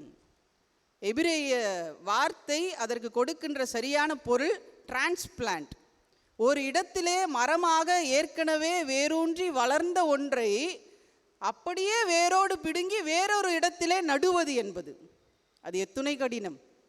ஆனால் அப்படி நடப்பட்டாலும் யாரெல்லாம் ஆண்டவருடைய வார்த்தையிலே வேரூன்றி இருக்கிறார்களோ அவர்கள் தன் காலத்தில் தன் கனியை தந்து இலை உதிராதிருக்கிற மரத்தை போல் இருப்பார்கள். இங்கே தானியேலும் அவருடைய நண்பர்களும் வாழ்க்கையினுடைய மிக மிக மிக கடினமான சூழலை அவர்கள் எதிர்கொள்ள வேண்டி இருந்தாலும் அவர்கள் இருந்த இடத்திலிருந்து, அவர்கள் பழகின இடத்திலிருந்து, அவர்களுக்கு பரிச்சயமான இடத்திலிருந்து அவர்கள் வேரோடு கூட பிடுங்கப்பட்டு பாபிலோனிலே நடப்பட்டாலும் அவர்கள் வெற்றிகரமாக அதை எதிர்கொள்கிறார்கள். ஏனென்றால் ஆண்டவருடைய வார்த்தை அவர்களுக்குள் வேரூன்றி இருந்தது. ஹல்லேலூயா. கிறிஸ்துவுக்குள் அன்புக்குரியவர்களே, வாழ்க்கையினுடைய கடினமான சூழல்களை நாம் வெற்றிகரமாக எதிர்கொள்ள வேண்டும் என்றால் ஆண்டவருடைய இந்த வார்த்தையை நீங்கள் ஆழமாக தியானியுங்கள். இந்த வார்த்தையை ஆழமாக வாசியுங்கள். இந்த வார்த்தை நம்மை வழிநடத்துவதற்கு நாம் நம்மை அர்ப்பணிக்கும் பொழுது எல்லாவற்றையும் நாம் வெற்றிகரமாக மேற்கொள்ள ஆண்டவர் நமக்கு உதவி செய்வார். இரண்டாவதாக, இவர்கள் சந்தித்த சூழல் என்பது அது வசதியான ஒரு சூழல். அது கடினமான ஒரு சூழல் மட்டுமல்ல, ஒரு வகையிலே அது வசதியான சூழல். இதை நான் கொஞ்சம் யோசித்து பார்ப்போம் என்று சொன்னால், இந்த 4 பேரும் எல்லாவற்றிலும் மிக சிறந்தவர்களாக இருக்கிறார்கள். அவர்கள் எல்லாவற்றிலும் தேறினவர்களாக இருக்கிறார்கள். இப்பொழுது அவர்கள் எங்கே கொண்டு அவர்கள் வைக்கப்படுகின்றார்கள்? அரண்மனையிலே இருக்கிறார்கள். பொதுவாக ஒரு நாடு மற்றொரு நாடை அவர்கள் கைப்பற்றும் பொழுது அங்கிருக்கின்ற சிறந்த அறிவை, சிறந்த ஞானத்தை, சிறந்த நபர்களை தங்களுக்கென்று, தங்களுடைய அரசுக்கென்று அவர்கள் பயன்படுத்தி கொள்ளும்படியாக அவர்கள் அரண்மனையிலே வைத்து அவர்களை பயிற்றுவிப்பது வழக்கம். எனவே அந்த வகையிலே இவர்கள் அரண்மனையிலே அவர்கள் இருக்கின்றார்கள். கொஞ்சம் யோசித்து பார்ப்போம் என்று சொன்னால், ராஜ வாழ்க்கை அவங்களுக்கு கிடச்சிருக்கு ஒரு வகையில், அப்படி தானே? அவர்கள் பாபிலோனி அரண்மனையில் இருந்தாலும் அரசனுடைய உணவு கிடைக்கிறது, அரச வாழ்க்கை கிடைக்கிறது, அரச அரண்மனையில் இருக்கிறார்கள், வெகு பத்திரமாக, வசதியாக, ஆடம்பரமாக இருக்கிறார்கள். வாழ்க்கையில் கஷ்ட காலத்தில் ஆண்டவரை தேடுற அளவுக்கு வாழ்க்கையில் வசதிகளும் வாய்ப்புகளும் வந்த பிறகு நாம் ஆண்டவரை தேடுவது கிடையாது, அவரை மறந்து விடுகிறோம். அப்போ நியாயமா தானியேலும் அனனியாவும் மிசாவேலும் அசரியாவும் ஆண்டவர் என்ன பண்ணியிருக்கணும்? திடீர்னு நமக்கு பிஎம் குவார்ட்டர்ஸில் வீடு கொடுத்து சந்தோஷமாக வாழுங்க பண்ணால் எப்படி இருக்கும்? அந்த மாதிரி தான் இன்றைக்கி அவங்க லைஃப். ஆனால் அந்த வசதியான சூழலுக்கு மத்தியிலே அவர்கள் ஆண்டவரை விட்டுவிடவில்லை. அவர்கள் ஆண்டவருக்காக நிற்கின்றார்கள். அவர்கள் ஆண்டவருக்காக மிக அதிகமாக அவர்கள் வைராக்கியம் பாராட்டுகிறவர்களாக அவர்கள் இருக்கின்றார்கள். அவர்களுடைய பெயர்கள் மாற்றப்படுகின்றன, பாபிலோனிய பெயர்களாக மாற்றப்படுகின்றன. தானியேல், அனனியா, மிசாவேல், அசரியா, இந்த 4 பெயர்களும் எபிரேய கடவுள், இஸ்ரேலரின் கடவுள், ஒரே கடவுள் யாஹ்வேயின் பெயரை தாங்கின பெயர்கள். ஆனால் ஷாட்ராக், பெல்ஷாத்சார், ஷாட்ராக், மேஷாக், ஆபெத் நெகோ, இந்த 4 பெயர்களும் பாபிலோனிய தெய்வங்களின் பெயர்களை தாங்கின பெயர்கள். ஆபெத் நெகு என்பது ஒரு பாபிலோனிய தெய்வம். பெல்ஷாத்சார், ஏகூத், இது எல்லாமே பாபிலோனிய தெய்வங்கள், சரியா, சிறு தெய்வங்கள். எனவே இவள் தாங்கின பெயர்கள், அவர்களுடைய பெயர்கள் மாற்றப்படுகிறது, அவர்கள் உண்ணுகின்ற உணவு மாற்றப்படுகிறது, அவர்களுக்கான கல்வி மாற்றப்படுகிறது. அவர்கள் எதற்காக கல்வி மாற்றப்படுகிறது என்று சொன்னால், அரசன் என்ன நினைக்கிறாரோ, அரசன் என்ன விழைகிறாரோ அதை தான் இவர்கள் இனி சிந்திக்க வேண்டும். அவர்கள் முற்றிலுமாக மூளை சலவை செய்யப்படுகின்ற ஒரு திட்டம் அது. எனவே அந்த வகையிலே எல்லாம் மாற்றப்படுகின்றது. ஆனாலும் கூட அவர்கள் மிக தெளிவாக ஆண்டவருக்காக நிற்பதிலே அவர்கள் வைராக்கியம் பாராட்டுகிறார்கள். இந்த பகுதியை நம்ம பொதுவாக வாசிக்கும் பொழுது தானியேலையும் அவருடைய நண்பர்களையும் சிறைபிடித்து செல்வதை தான் நாம் அதிகமாக யோசிப்போம். ஆனால் அதுக்கு முன்னாடி ஒரு செயல் நடக்குது. என்ன தெரியுங்களா? என்ன பண்ணுறாங்க? ஃபஸ்ட்டு சாப்பாடு தான். எடுத்தோடனே நமக்கு அதான் ஞாபகம் வரும். ஆக்சுவலாக இந்த டெக்ஸ்ட்டுன்ன உடனே நமக்கு சாப்பாடு மட்டும்தான் ஞாபகம் வரும். ஆனால் அதுக்கு முன்னாடி ஒரு பயங்கரமான செயல் நடக்குது. மக்கள் தெரிந்தெடுக்கிறது, திராட்சரசம். ஓகே, இன்னும் ஒரு வேலையும் நடக்குது இந்த சிறையிருப்பின் பொழுது. ஏதாவது கண்டுபிடிக்க முடியுதா பைபிளில்? ஃபஸ்ட்டு அவங்க அதை தான் செய்கிறாங்க. பாத்திரங்கள், எருசலேம் தேவாலயத்தில் இருக்கின்ற பாத்திரங்களை அவர் எங்கு கொண்டு போய் வைக்கிறார்? 2வது வசனம் சொல்லுகிறது, எருசலேம் கோவிலில் இருக்கின்ற பாத்திரங்களை தன் தெய்வத்தின் கோவிலுக்கு, சீனார் தேசத்தில் இருக்கின்ற தன் தெய்வத்தின் கோயிலுக்கு அதை கொண்டு செல்லுகிறார். ஃபஸ்ட்டு இதை தான் செய்கிறாங்க. 2வது வசனத்தில் இது தான் இருக்குது. அப்படின்னா என்ன அர்த்தம்? உங்கள் கடவுள் ஒன்றும் கிடையாது, எங்கள் தெய்வம், நாங்கள் உங்களை மேற்கொண்டு விட்டோம் என்பதனுடைய அர்த்தம். அதனால்தான் எருசலேம் தேவாலயத்திலே அந்த உன்னத கடவுளுக்கு பயன்படுத்தப்பட்ட அந்த பொருட்கள் இப்பொழுது எங்கே இருக்கிறது? சீனார் நாட்டிலே தெய்வத்துக்கு அது பயன்படுத்தப்படும்படியாக அங்கே வைக்கப்படுகின்றது. அவர்கள் என்ன நினைக்கிறார்கள்? உங்கள் கடவுளை நாங்கள் மேற்கொண்டு விட்டோம் என்று அவர்கள் நினைத்து கொண்டிருக்கிறார்கள். ஆனால் இவை எல்லாவற்றின் மத்தியிலும் தானியேலும் அவருடைய நண்பர்களும் அவர்கள் இஸ்ரேலரின் ஆண்டவருக்காக தொடர்ந்து வைராக்கியம் பாராட்டுகிறார்கள். அவர்கள் ஒருவேளை அவர்களுக்கு வைக்கப்படுகின்ற அந்த உணவு அதை அவர்கள் ஏற்க மறுக்கின்றார்கள். அவங்க ரொம்ப தெளிவாக சொல்கிறாங்க, நீங்கள் இந்த சிறப்பு உணவினாலே தாங்கள் தீட்டுப்படாதபடிக்கு அவர்கள் மிக தெளிவாக ஒரு தீர்மானம் எடுக்கிறார்கள். அவங்களுடைய அந்த கன்விக்ஷன் தான் அவர்களை மிக உயர்ந்த நிலைக்கு கொண்டு போய் சேர்க்கின்றது. கிறிஸ்துவுக்குள் அன்புக்குரியவர்களே, மிக வசதியான சூழலில், மிக ஆடம்பரமான எல்லாம் இருக்கின்ற ஒரு சூழலில், எப்படி வேண்டுமானாலும் வாழலாம் என்கின்ற ஒரு சூழலில் அவர்கள் இப்படித்தான் வாழ வேண்டும் என்று தங்களுக்கென்று ஒரு வரையறையை அவர்கள் வைத்து கொள்ளுகின்றார்கள். இஸ்ரேலரின் கடவுளாகிய உண்மை கடவுளுக்காக, உன்னத கடவுளுக்காக அவர்கள் மிக துணிவோடு நிற்கின்றார்கள்.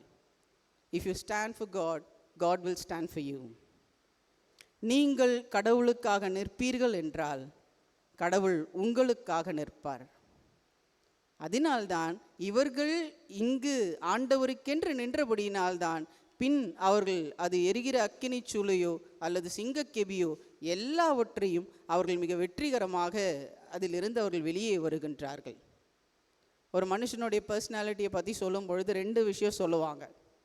ஒன்று கேரக்டர், இன்னொன்று reputation. Character and reputation. Character அப்படின்றது உண்மையிலேயே நான் யாராக இருக்கிறேன் என்பது. Who am I? Behind the cassock, behind the screen. நான் உண்மையிலேயே யாராக இருக்கிறேன் என்பதுதான் கேரக்டர். ரெப்புடேஷன் அப்படின்றது மற்றவர்கள் என்னை குறித்து என்ன நினைக்கிறார்கள். இப்போ அண்ணன் என்னை பற்றி ரொம்ப நல்லா நிறைய பாராட்டி சொன்னாங்க. இது ரெப்புடேஷன். மற்றவர்கள் நம்மை பார்க்கும் பொழுது, அந்த தம்பியா, அந்த தங்கச்சியா, அவங்க ரொம்ப சூப்பர், கரெக்டாக சர்ச்சுக்கெலாம் வருவாங்க, கரெக்டாக காணிக்கெல்லாம் கொடுப்பாங்க, கரெக்டாக இதெல்லாம் செய்வாங்க. இது ரெப்புடேஷன். மற்றவர்களுக்கு முன்பாக நாம் உருவாக்குகின்ற மிக அழகான பிம்பம் என்பது ரெப்புடேஷன். ஓகே, ரைட்டா? இது மற்றவர்களுடைய பார்வையிலே நான் யாராக இருக்கிறேன் என்பது. பொதுவாக இந்த ரெப்யூட்டேஷனுக்கு கொடுக்குற முக்கியத்துவத்தை நம்ம எதுக்கு கொடுக்கறது இல்லை? மற்றவங்களுக்கு முன்னாடி நான் எப்படி இருக்கணும், எப்படி நான் என்னை ப்ரொஜெக்ட் பண்ணிக்கணும் அப்படின்றதுக்கு கொடுக்குற முக்கியத்துவத்தை உண்மையிலேயே நான் யாராக இருக்கிறேன் என்பதற்கு நான் கொடுப்பது கிடையாது. நான் என்ன யோசிக்கிறேன், நான் என்ன பேசுகிறேன், நான் எங்கு செல்லுகிறேன், நான் யாரோடு பழகுகிறேன், நான் எப்படிப்பட்ட ஒரு வாழ்க்கை வாழ்ந்து கொண்டிருக்கிறேன், இதெல்லாம் பற்றி பெருசாக நம்ம என்ன பண்ணுறது கிடையாது, யோசிக்கிறது கிடையாது. ஆனால் தானியேலும் அவருடைய நண்பர்களும் they were not particular about their reputation, they were so particular about their character. அவர்களுடைய வசதியான ஆடம்பரமான மிக அவர்களுக்கு என்ன வேணாலும் செய்யலாம், எப்படி வேண்டுமானாலும் வாழலாம் என்கின்ற அந்த சூழலிலே அவர்கள் இப்படித்தான் இருக்க வேண்டும் என்று தங்களுடைய கேரக்டரை பற்றி அவர்கள் மிக தெளிவாக அவர்கள் வரையறுத்து இருந்தார்கள். இன்றைக்கி நாம் வாழ்ந்து கொண்டிருக்கின்ற உலகம் மிக மிக மிக ஒரு மோசமான ஒரு பாதையை நோக்கி சென்று கொண்டிருக்கிறது. 2007ஆம் ஆண்டு என்று நினைக்கிறேன், கொல்லகொண்டா குருசேகரத்திலே நான் பணி செய்து கொண்டிருந்த பொழுது அந்த பகுதியில் குடித்து அப்படி சாலையோரத்தில் படுத்து கொண்டிருக்கின்ற மக்களை பார்க்கும் பொழுது எனக்கு பயங்கர அதிர்ச்சியாக இருந்தது. அது வரைக்கும் அப்படிலாம் நான் ரொம்ப பார்த்ததில்லை. ஆனால் அங்கு அதிகமாக அப்படிப்பட்ட காட்சிகளை பார்க்க முடிந்தது. ஆனால் அடுத்து கொஞ்ச காலம் கழித்து இந்த பகுதிக்கு வந்து பணி செய்யும் பொழுது இந்த பகுதியிலும் அப்படிப்பட்ட காட்சிகளை பார்க்க நேர்ந்தது. எனக்கு இன்னும் அதிர்ச்சி ஆயிடுச்சு. ஒருவேளை இது எவ்வளவு தூரம் அங்கொன்றும் இங்கொன்றுமாய் இருந்த காட்சிகள் இப்பொழுது பரவலான காட்சிகளாக ஆகிவிட்டது. குடிகாரங்கன்னு யாரும் சொல்லக்கூடாது, தப்பு. அது இப்போ என்ன சொல்லணும்? மது பிரியர்கள் சொல்லணும். இது தப்பு இது சரி அப்படின்றதெல்லாம் இப்போ கிடையாது. எல்லாவற்றையும் நியாயப்படுத்துகின்ற ஒரு காலத்துக்குள்ளாக நாம் வந்துவிட்டோம். ரைட்? எல்லாவற்றையும் நியாயப்படுத்துகின்ற ஒரு காலம். எது தவறோ சரியோ எதுனாலும் சரி. ஒரு முறை பேராயத்திலிருந்து அந்த ஒரு மீட்டிங் முடிச்சுட்டு கொல்லகொண்டாக்கு போகிறதுக்கு முன்னாடி அன்றைக்கி அதிக நேரமானபடியினாலே இரவு உணவை முடித்து விட்டு செல்லலாம் என்று நானும் குடும்பமும் ஒரு ஹோட்டலுக்கு போயிருந்தோம். அந்த ரெஸ்டாரண்ட்டில் போய் ஆர்டர் பண்ணிட்டு உட்காந்துட்டு இருக்கும்போது ஒரு நண்பர், ஒரு சகோதரர் வந்தார். வந்து அவர் ரொம்ப வேகமாக கேட்டார் அந்த கேஷியர் கிட்ட, கவுண்டரில் இருந்தவர்கிட்ட. அவர் என்ன கேட்டார் அப்படின்னு சொன்னால், நேற்று நைட்டு நான் உங்கள் ஹோட்டலுக்கு வந்தேன், ஒரு சிக்கன் ரைஸ் ஒரு எக் ரைஸ் 2 ஆர்டர் பண்ணேன். நான் வந்து வாங்கிட்டு வீட்டுக்கு போயிட்டு பார்த்தா அது ரெண்டுமே வந்து எக் ரைஸாக நீங்கள் கொடுத்துட்டீங்க, இது எப்படி நீங்கள் செய்யலாம் அப்படின்னு சொல்லி கேட்டார். அவர் கேட்டதில் நியாயம் இருந்துச்சு. அவரும் சொன்னார், தெரியல, அப்படி தப்பு நடக்க வாய்ப்பு இல்லை, ஒருவேளை அது தப்பாக இருந்ததுன்னா நீங்கள் கொஞ்சம் கொண்டு வந்திருந்தீங்கன்னா நாங்கள் மாற்றி கொடுத்துட்ருப்போமே அப்படின்னு சொல்லி அவரும் அவரிடத்துல பேசி கொண்டிருந்தார். இப்படி அவர் சொல்லிட்டார், நான் மாற்றி கொடுத்துருப்பேன்ல அப்படின்னு சொன்ன பிறகும் இந்த வந்த நபர் இன்னும் அதிகமாக, இன்னும் குரலை உயர்த்தி, இன்னும் பயங்கரமாக அவரோடு கூட சண்டை போட்டு கொண்டே இருந்தார். இவருக்கு ஒரு கட்டத்துக்கு மேலே பொறுமை போயிடுச்சு. கேஷியர் வந்து சத்தமாக பேசிட்டார், அதான் நான் சொல்கிறேன்ல, நீங்கள் எடுத்துகிட்டு வந்து தான் நான் மாற்றிருப்பேன்னு, நீங்கள் என்னடான்னா சொல்ல திரும்ப சண்டை போட்டுகிட்டே இருக்கீங்களே, நல்லா இல்லை சார் இதெல்லாம் அப்படின்ன உடனே அவர் ரொம்ப வேகமாக, அது எப்படி சார் செய்ய முடியும்? என் ஃபஸ்ட் ஒய்ஃப் வந்து சிக்கன் ரைஸ் கேட்டாங்க, அவங்களுக்கு நான் பேக்கெட் கொடுத்துட்டு என்னோடய செகண்ட் ஒய்ஃப் அங்கே இருக்கிறாங்க, அவங்களுக்கு நான் அடுத்த பேக்கெட் எடுத்துகிட்டு போகிறதுக்குள்ளே அங்கே இருக்கும்போது இங்கே ஃபஸ்ட் ஒய்ஃப் கிட்டேருந்து கால் வருது, சிக்கன் ரைஸ் கேட்டால் நீங்கள் எக் ரைஸ் வாங்கிட்டு வந்தீங்க அப்படின்னு. நான் எங்கேருந்து எங்கே வர்றது? இது கேட்ட உடனே எனக்கு அப்படியே அதிர்ச்சி ஆயிடுச்சு. அவர் சொல்லும் பொழுது இந்த ஃபஸ்ட் ஒய்ஃப் செகண்ட் ஒய்ஃபே ஒரு 10 தடவை சொல்லியிருப்பார். நான் அப்படியே அவரை வேலேருந்து கீழே வரைக்கும் பார்த்தேன். எனக்கு அதை கேட்பதற்கு கொஞ்சம் நெருடலாக இருந்தது. மேலேருந்து கீழே வரைக்கும் பார்த்தா அவர் பேக்கெட்லேருந்து ஒரு பெரிய கீ செயின், இவ்வளோ பெரிய சிலுவை. We are not very particular about a character. வசதியான, ஆடம்பரமான, மகிழ்ச்சியான, நம் தவறுகள் வெளியே தெரிவதில்லை என்கின்ற சூழல்களிலே நாம் மனம் போன போக்கிலே போய்விடுகின்றோம். ஆனால் தானியேலும் அவருடைய நண்பர்களும் இந்த வசதியான சூழலின் மத்தியிலும் அவர்கள் தங்களுடைய கேரக்டரை காத்துக்கொள்வதிலே, குணத்தை காத்துக்கொள்வதிலே மிக தெளிவாக, தீவிரமாக இருந்தார்கள். கிறிஸ்துவுக்குள் அன்புக்குரியவர்களே, வாழ்க்கையினுடைய கடினமான சூழல்களை வெற்றிகரமாக எதிர்கொள்ள வேண்டும் என்றால், வேரோடு நாம் பிடுங்கப்பட்டு வேற்றிடத்தில் நடப்பட்டாலும் நாம் கனிதர வேண்டும் என்றால், ஆண்டவருடைய வார்த்தைகளை ஆழமாக நாம் கற்றுக்கொள்ள வேண்டும்.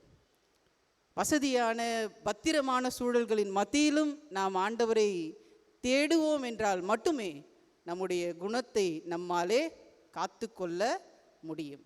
மூன்றாவதாக இவர்களுக்கு இருந்த ஒரு சூழல் எப்படிப்பட்ட சூழல் என்றால், கட்டாயப்படுத்தப்படுகின்ற ஒரு சூழல், கம்பல்லிங் சிச்சுவேஷன். அவர்களுக்கு அரசனுடைய உணவு பரிமாறப்படுகின்றது. ஆனால் அரசனுடைய உணவை இவர்கள் ஏற்றுக்கொள்ளவில்லை.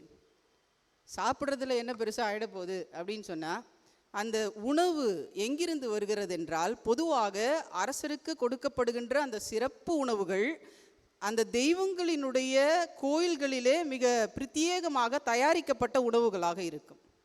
இந்த தெய்வங்களுக்கு படைக்கப்பட்ட உணவுகளாக இருக்கும். எனவே அந்த உணவுகளை இவர்கள் ஏற்றுக்கொள்வது என்பது அந்த தெய்வத்தின் ஆளுகையை ஏற்றுக்கொள்வதற்கு சமம்.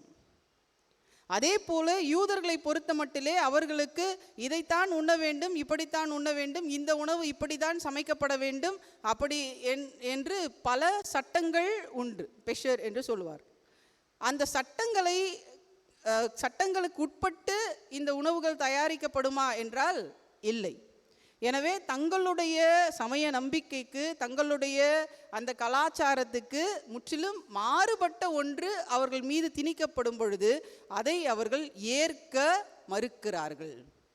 தங்களுடைய கலாச்சாரம், தங்களுடைய யூத கலாச்சாரத்துக்கு புறம்பான வேற்று தெய்வத்தினுடைய கலாச்சாரத்தை அவர்கள் என்ன செய்கிறாங்க? ரொம்ப ஸ்ட்ராங்காக அப்ஜெக்ட் பண்ணுறாங்க. அந்த வேற்று தெய்வத்தினுடைய கலாச்சாரத்துக்கு அவர்கள் இணங்கி போகவில்லை இல்லையா? அதனால்தான் அவங்க சொல்கிறாங்க, அரசனுடைய உணவுனாலே நாங்கள் எங்களை தீட்டுப்படுத்தி கொள்ள மாட்டோம். இப்படி அவர்கள் ஆண்டவருக்காக நிற்கின்றார்கள். ஒருவேளை நாம் கிறிஸ்தவர்களாக, பல தலைமுறை கிறிஸ்தவர்களாக இந்த கிறிஸ்தவ கலாச்சாரத்திலே நாம் வளர்ந்து வாழ்ந்து கொண்டிருக்கின்றோம். வேற்று சமயத்து கலாச்சாரங்களையும் நாம் ஏதோ ஒரு வகையிலே தக்க வைத்து கொண்டிருக்கின்றோம். வேற்று சமயங்கள், பிற சமயத்தினுடைய கலாச்சாரங்கள், அப்படி ஏதாவது 1-2 உங்களால் ஐடென்டிஃபை பண்ண முடியுதா? நாம் கிறிஸ்தவர்கள், ஆனால் வேறு சமயத்தினுடைய சில கல்ச்சர், சில ப்ராக்டிசஸ் நம்மக்கிட்ட இருக்குது. ஏதாவது சொல்ல முடியுமா? நாள் பார்க்குறது, பாய்ஸ் கேர்ள்ஸ், சாதி பார்க்கறது, குட். வேற நேரம் பார்ப்பது, ரைட். இதெல்லாமே. இன்னொன்று வேற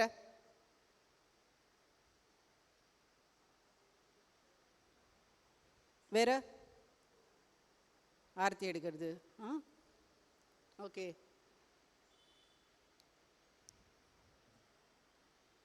கேட்கல சத்தம். ரிச்சுவல்ஸ், ஆமாம், நிறைய சடங்குகள். ஓகே. வேற திருஷ்டி சுத்துறது சொன்னாங்க. ஓகே. இன்னும்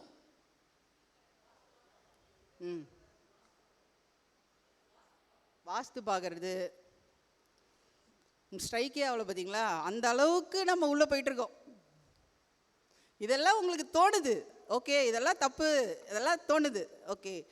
இப்போ நீங்கள் சொன்னதெல்லாம் தப்பு.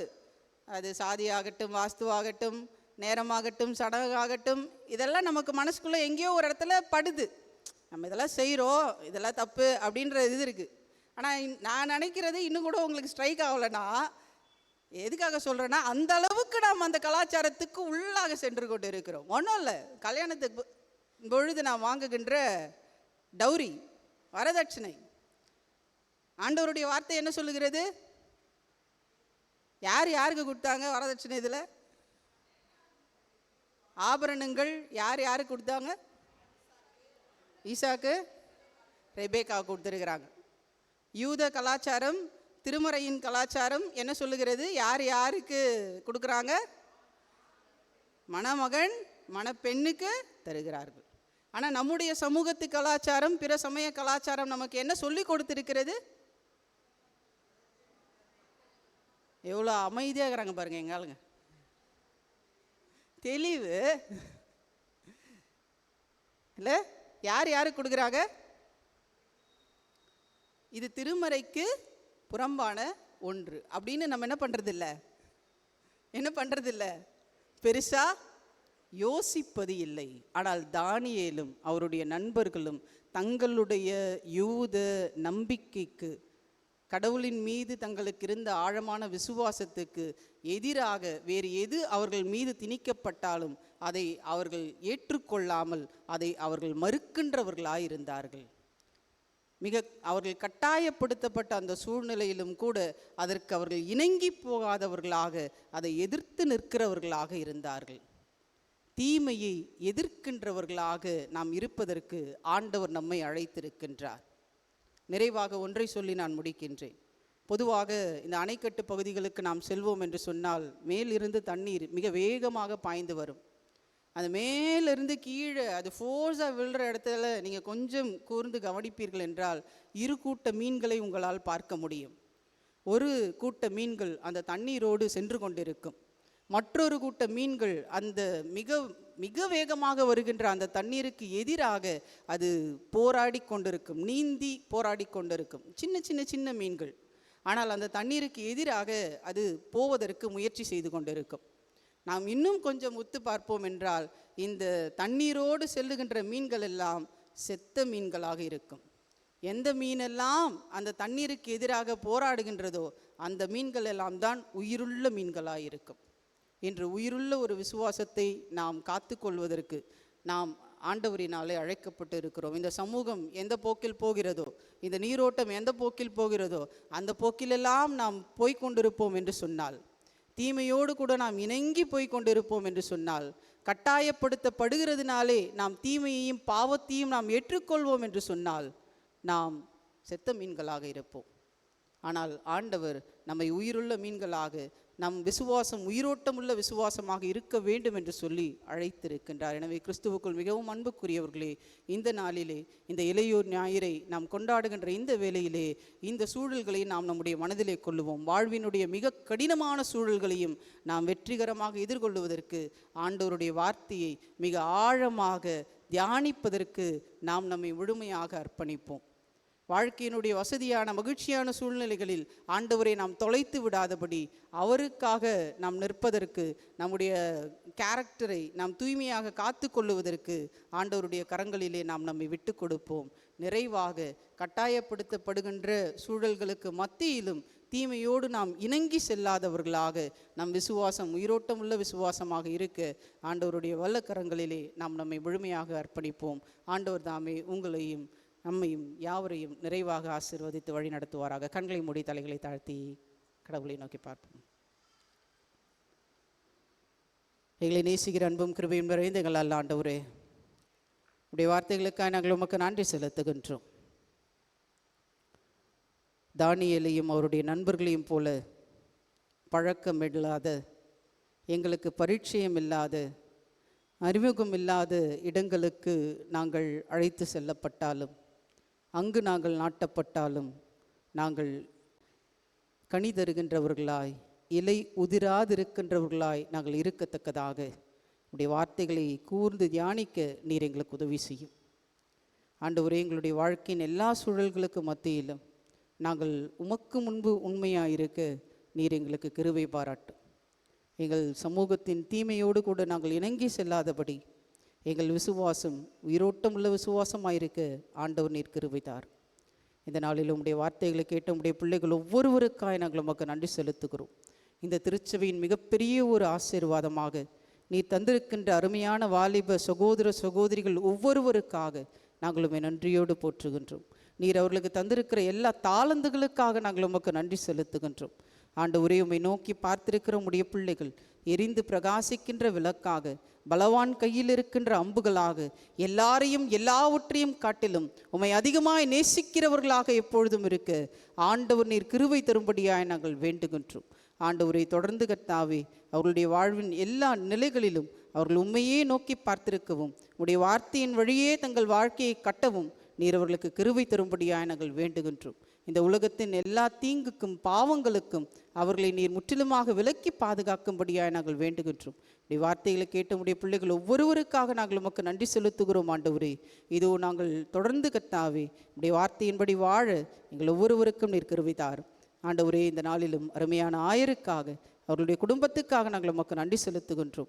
அண்ணனையும் அவருடைய குடும்பத்தாரையும் கர்த்ததாமே தொடர்ந்து நீர் பலப்படுத்தி தாங்கி அநேகருக்கு ஆசீர்வாதமாக எடுத்து பயன்படுத்தும். உடைய மேலான கரம் எங்களோடு இந்த நாள் முழுவதும் தங்கி இருக்கட்டும்.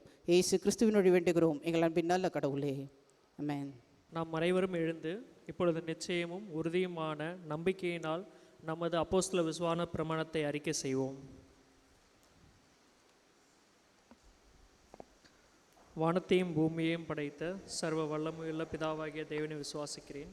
அவருடைய ஒரே குமாரனாகிய நம்முடைய நாதர் இயேசு கிறிஸ்துவை விசுவாசிக்கிறேன்.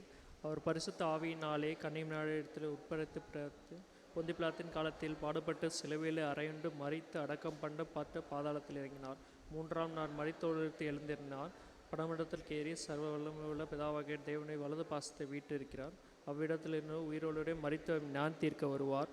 பரிசுத்த ஆவியை விசுவாசிக்கிறேன். பொதுவாக இருக்க பரிசுத்தவன் சபையும் பரிசுத்தவன் ஐக்கியமும் பாவம் மன்னிப்பும் சரிய ஊர்த்தலும் நித்திய ஜீவன் உண்டு விசுவாசிக்கிறேன். ஆமென். அனைவரும் அமர்வோம். நமது சபைக்கான சிறப்பான நற்செய்தியை வழங்கிய அருட்திரு பவுன் சங்கீதா அவர்களுக்கு நமது ஆயரின் சார்பாகவும் ஆலயத்தின் சார்பாகவும் வாலிப ஐக்கிய சங்கத்தின் சார்பாகவும் நன்றியை தெரிவித்துக் கொள்கிறோம். இப்பொழுது திருச்சபைக்கான அறிவிப்புகளை வாசிக்க கேட்போம்.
செய்வோம். எங்களை நேசிக்கிற அன்பின் கடவுளே, ஆண்டவரே, இந்த நாளுக்காக நன்றி செலுத்துகிறோம். அப்பா, இந்த வாரம் முழுவதும் பிறந்த நாட்களை திருமணங்களை கற்றுக் கொடுக்கிறோம். வருஷத்தை நன்மையால் முடிசூட்டுகிற ஆண்டவர், அருமையான பிள்ளைகள் வாழ்க்கையிலப்பா இன்னும் அநேக பிறந்தநாட்கள் காணட்டும். இந்த நாட்களிலே படைப்பு நிமித்தமாக பணி நிமித்தமாக வெளி இடங்களில் வெளி நாடுகள் நாங்கள் ஜெபிக்கிறோம். ஆசீர்வதியும் அவரது மன விருப்பத்தின்படி இந்த வார்த்தையின் அடிப்படையிலும் நீ ஜீவனெல்லாம் விசுவாச வாழ்வை காண்ப என்ற வார்த்தையை அடிகொடிட்டும் அண்டாடுகிறோம். நன்மை கிருபை தொடரட்டும். ஆசீர்வதியும் ஏற்றுக்கொள்ள வழிநடத்தும். இயேசுவினுடைய ஜெபிக்கிறோம் நல்ல பிதாவே, ஆமென். கடவுள் நம்மை தொடர்ந்து ஆசீர்வதித்து சிறப்பாக நம்மை வழிநடத்துவாராக. அவனமாக இப்பொழுது நம்ம திருச்சபையினுடைய வாலிப சகோதரிகள் ஒரு 2 நிகழ்ச்சிகள் நடத்த திட்டமிட்டிருக்கிறார்கள். முடிந்த பிறகு நாம் வழிபாடு நாம் வெகுரிகள் நாம் முடிப்போம்.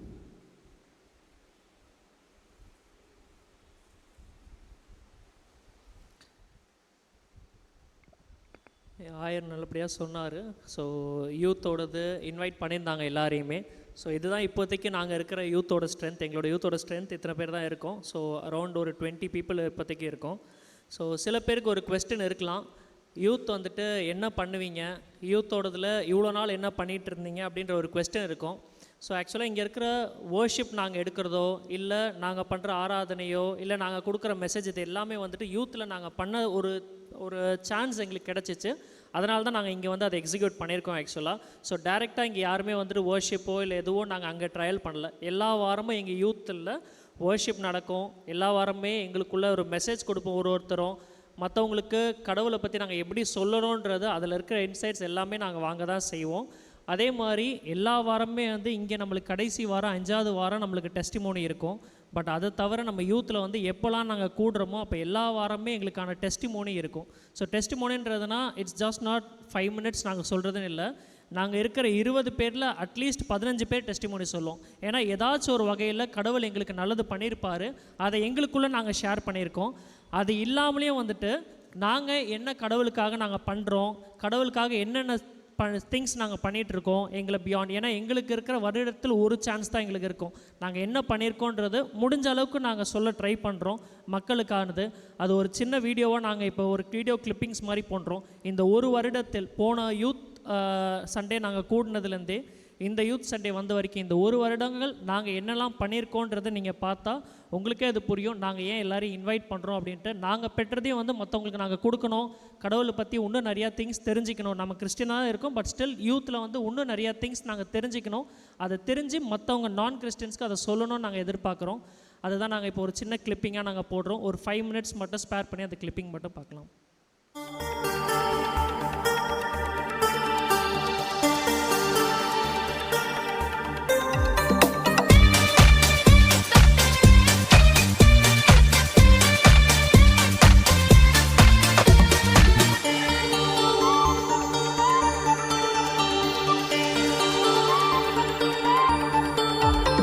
தேவா நான் ஏதினால் விசேஷித்தவன், ராஜா நான் அதை தினம் யோசிப்பவன். தேவா நான் ஏதினால் விசேஷித்தவன், ராஜா நான் அதை தினம் யோசிப்பவன்.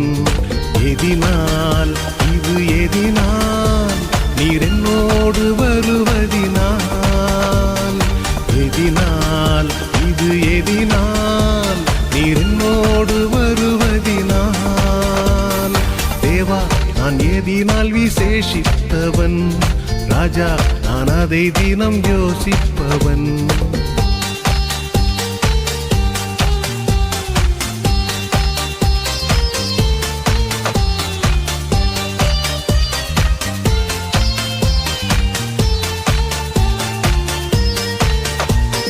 மேகஸ்தம்பம் மேலிருந்து பாதுகாக்குது, பாதை காட்ட பகலெல்லாம் கூட செல்லுது.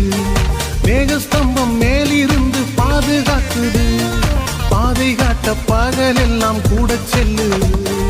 அன்பான தேவன் என்னோடு வருவார், அது போதும் என் வாழ்விலே. அன்பான தேவன் என்னோடு வருவார், அது போதும் என் வாழ்விலே. தேவா நான் ஏதினால் விசேஷித்தவன், ராஜா நான் அதை தினம் யோசிப்பவன்.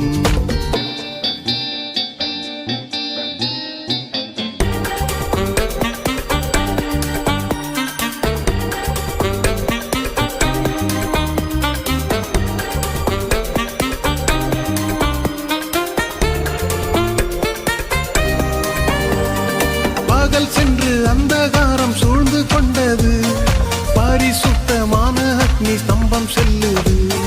பகல் சென்று அந்தகாரம் சூழ்ந்து கொண்டது, பரிசுத்தமான அக்னி ஸ்தம்பம் செல்லுது. ஆஹா என் தேவன் தந்தாரே நல்ல மங்காத அபிஷேகமே. ஆஹா என் தேவன் தந்தாரே நல்ல மங்காத அபிஷேகமே.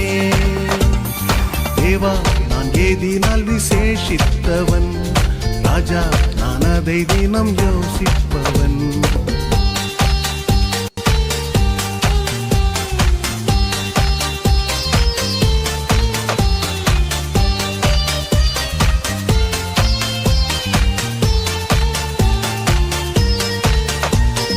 தாகம் கொண்ட தேவஜனம் வானம் பார்க்குது, ஆவல் கொண்ட கண்மலையும் கூட செல்லுது. தாகம் கொண்ட தேவஜனம் வானம் பார்க்குது, ஆவல் கொண்ட கண்மலையும் கூட செல்லுது. என் ஏக்கம் எல்லாம் என் தேவன் தீர்ப்பார், சந்தோஷம் நான் காணுவேன். என் ஏக்கம் எல்லாம் என் தேவன் தீர்ப்பார், சந்தோஷம் நான் காணுவேன்.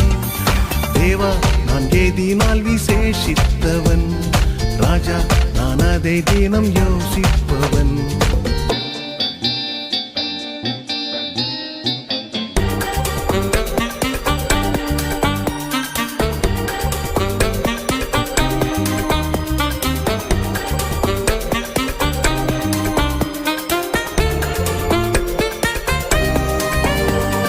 வாழ்க்கையிலே காசப்புக்கள் காலந்திட்டாலும் பாசமுள்ள ஒரு மரம் கூட வருது. வாழ்க்கையிலே காசப்புக்கள் காலந்திட்டாலும் பாசமுள்ள ஒரு மரம் கூட வருது. மாறாவின் நீரை தேனாக மாற்றும் என் நேசர் என்னோடுண்டு. மாறாவின் நீரை தேனாக மாற்றும் என் நேசர் என்னோடுண்டு. தேவா நான் ஏதினால் விசேஷித்தவன் ராஜா நான் அதை தினம் யோசிப்பவன். தேவா நான் ஏதினால் விசேஷித்தவன் ராஜா நான் அதை தினம் யோசிப்பவன். எதினால் இது எதினால் நீர் என்னோடு வருவதினால். எதினால் இது எதினால் நீர் என்னோடு வருவதினால். தேவா நான் எதினால் விசேஷித்தவன் ராஜா நான் அதை தினம் யோசிப்பவன்.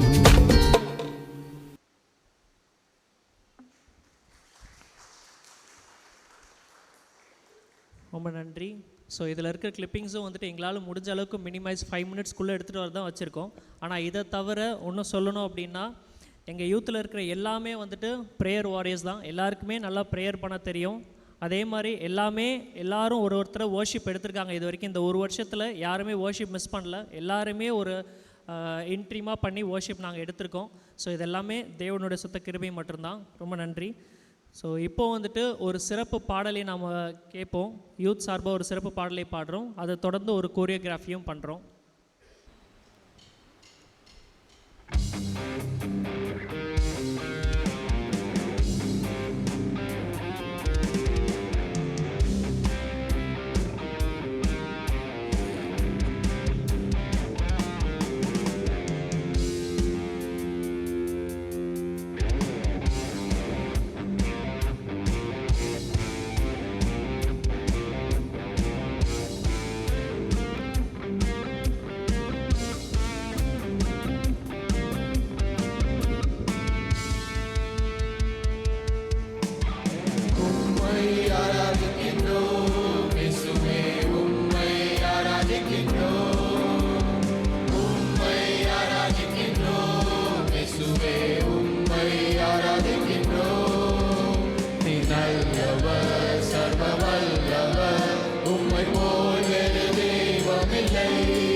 கர்த்தர்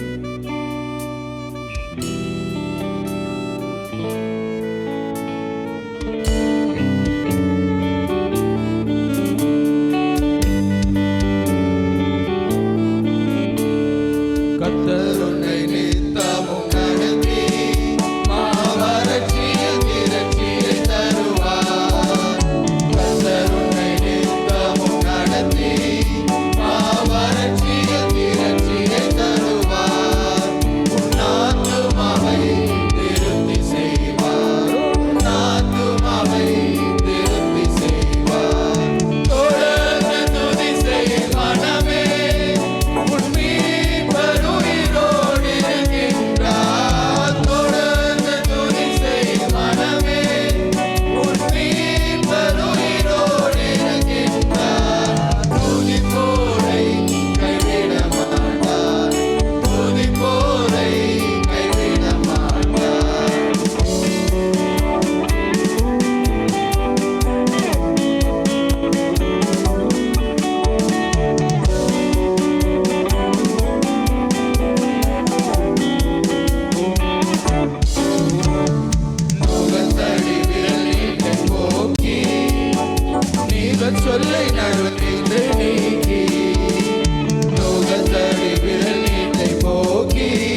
எனக்கு தந்து என்ன மேன்மைப்படுத்துனீங்க ஐயா.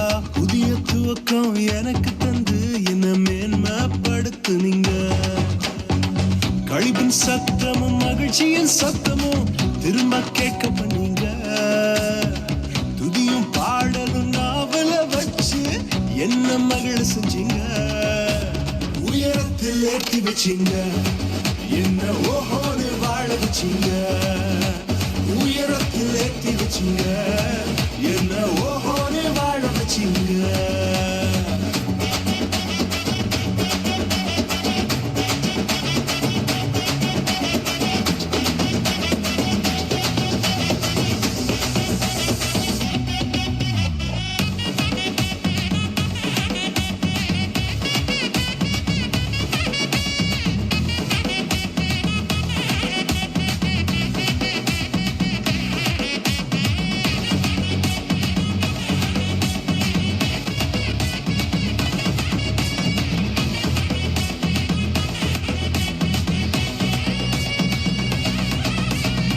பொங்கி எழுந்த கடலின் நடுவே பாதை திறந்தீங்க. பொங்கி எழுந்த கடலின் நடுவே பாதையை திறந்தீங்க. என்ன துரத்தி வந்த எதிரிய அமிழ்ந்து போக பண்ணீங்க. என்ன துரத்தி வந்த எதிரிய அமிழ்ந்து போக பண்ணீங்க.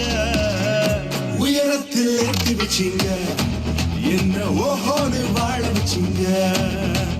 உயரத்தில் ஏற்றி வச்சீங்க, என்ன ஓஹோன்னு வாழ வச்சீங்க.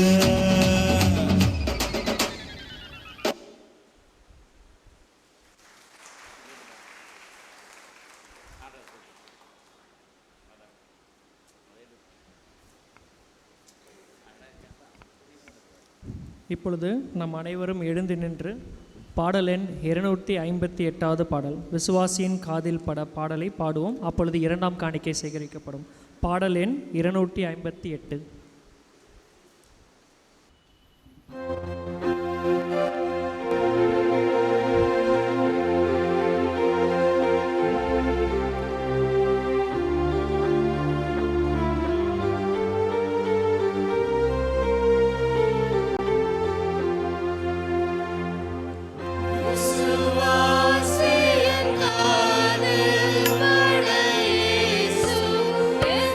நாமம்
நன்றி படைப்பு. ஆளுகையும் ஆட்சியும் பணக்காரர்களுக்கானது, ஆதிக்க சாதியினருக்கானது என்றாகி போன நிலையில் இன்றைய சமுதாயத்தின் அரசியல், பொருளாதார, சமூக கூறுகள் இதன் அடிப்படையிலேயே கட்டமைக்கப்பட்டுவிட்டது. உலகெங்கிலும் சொற்ப இடங்களின்றி வலதுசாரி அரசியல் ஆளத் தொடங்கிவிட்டது. இப்படியான சிக்கலான சவாலான காலத்திலும் எங்களுக்கு விடுதலை, சமத்துவம், சமூக நீதி போன்ற தகவல்களை திருமறையின் வழியாய், திருச்சபையின் வழியாய், திருத்தொண்டர்கள் வழியாய் தினமும் தந்து ஒளியை நோக்கி தொடர்ந்து நடத்துகின்றவரே, உம்மை நன்றியோடு நினைக்கின்றோம்.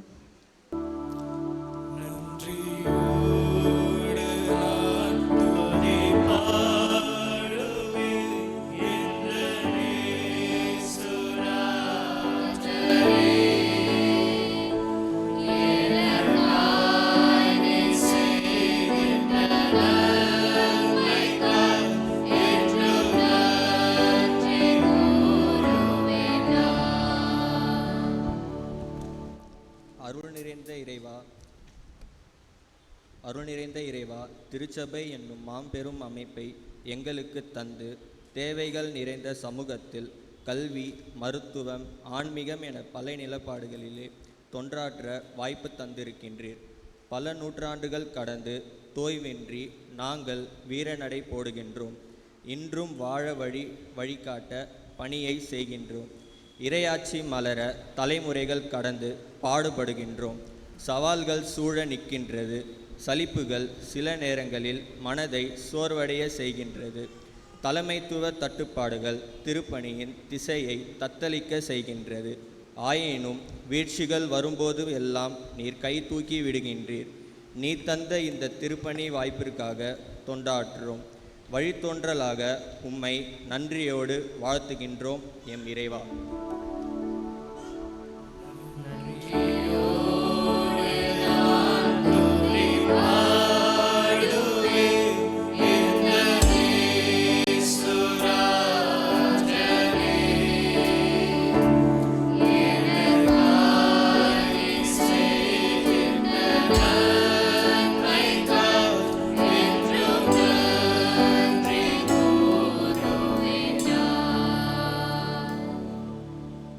பாவத்திலிருந்து விடுதலையும் தத்தளிக்கும் நேரத்தில் வழிகாட்டுதலையும் தேவையில் நிறையறலையும் தினம் தந்து எங்களை தேற்றுகின்றீரே. நாங்கள் இந்த வாழ்வுக்கும் மேன்மைக்கும் சற்றும் பொருத்தமானவர்கள் அல்ல என்றாலும் உன் கிருபையின் அருள் வரங்கள் எங்களை நிரப்புகின்றது. ஆளுகையின் தேவைகளை தகவுகளை கைத்தறியமாய் பேச, சமூக சிக்கல்களை தகர்க்க, சாதியால் குட்டிச்சுவரான இந்த சமுதாயத்தில் அடிமைத்தன கூறுபாடுகளை உடைக்க எங்களை ஆற்றுப்படுத்துகின்றவரே, உம்மை நன்றியோடு துதிக்கின்றோம்.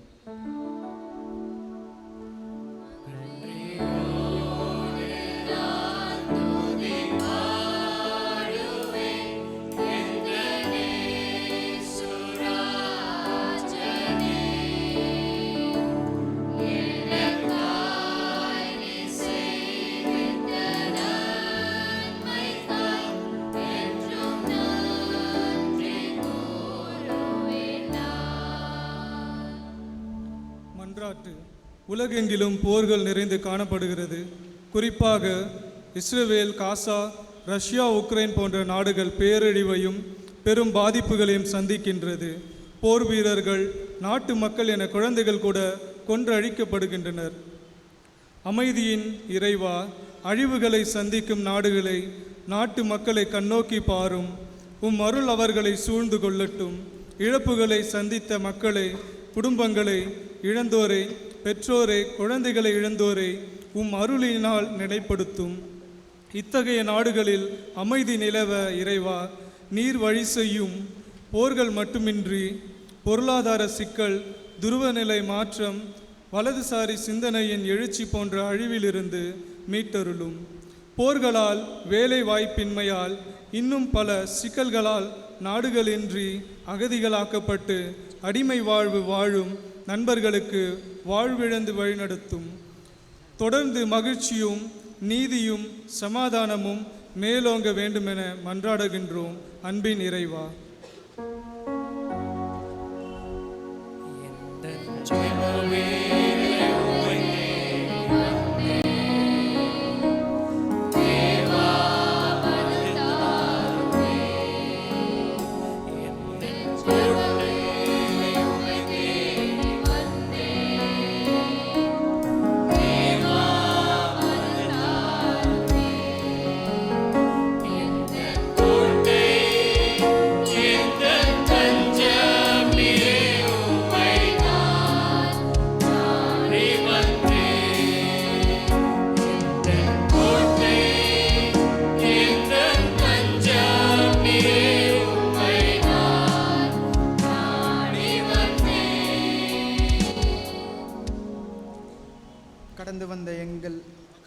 கடந்து வந்த சில மாதங்களில் எங்கள் நாடு பெரும் இழப்புகளை சந்தித்து இருக்கின்றது.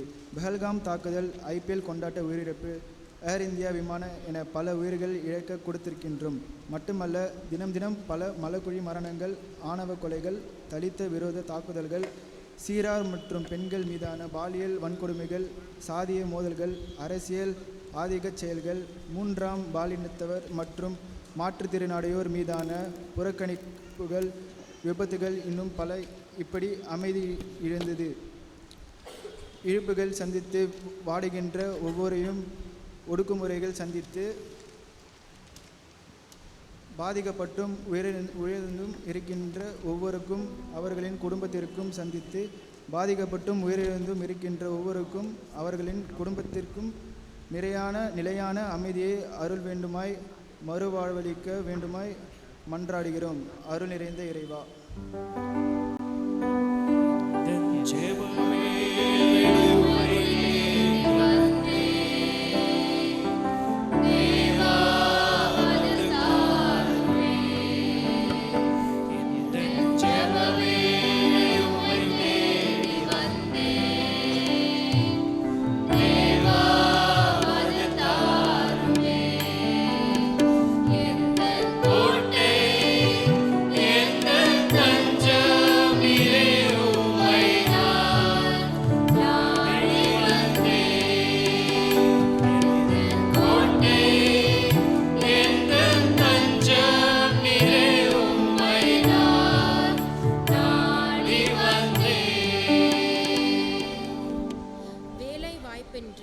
தினமும் தாங்கள் அடிப்படை தேவைகளுக்காக போராடும் இளைஞர்களையும், வேலை வாய்ப்பின்மையின் காரணமாக தவறான பாதைகளில் சிக்கிக்கொண்டிருக்கும் இளைய சமுதாயத்தினையும் நீதியின் வழியில் நடத்தி வாழ்க்கையின் சிறிய வழிகளுக்கான தேடலில் களமிறங்கி செய்யும் ஆற்றலை அருளும் கடவுளே, சமத்துவத்தின் தலைவராகவும் அனைவருக்குமான சமூக நீதியின் வலியுறுத்தலாகவும் நலிந்தவர்களுக்கு வாழ்வழிக்கும் தூதராகவும் எளியோர்க்குரிய உரிமைகளை உயர்த்தியாராகவும் இயேசு கிறிஸ்துவின் திருப்பணிகளை இன்றைய உலகிற்கு எடுத்துச் செல்ல எங்களுள் ஆவியின் தூண்டுதலையும் பொழிந்தருள வேண்டுகிறோம்.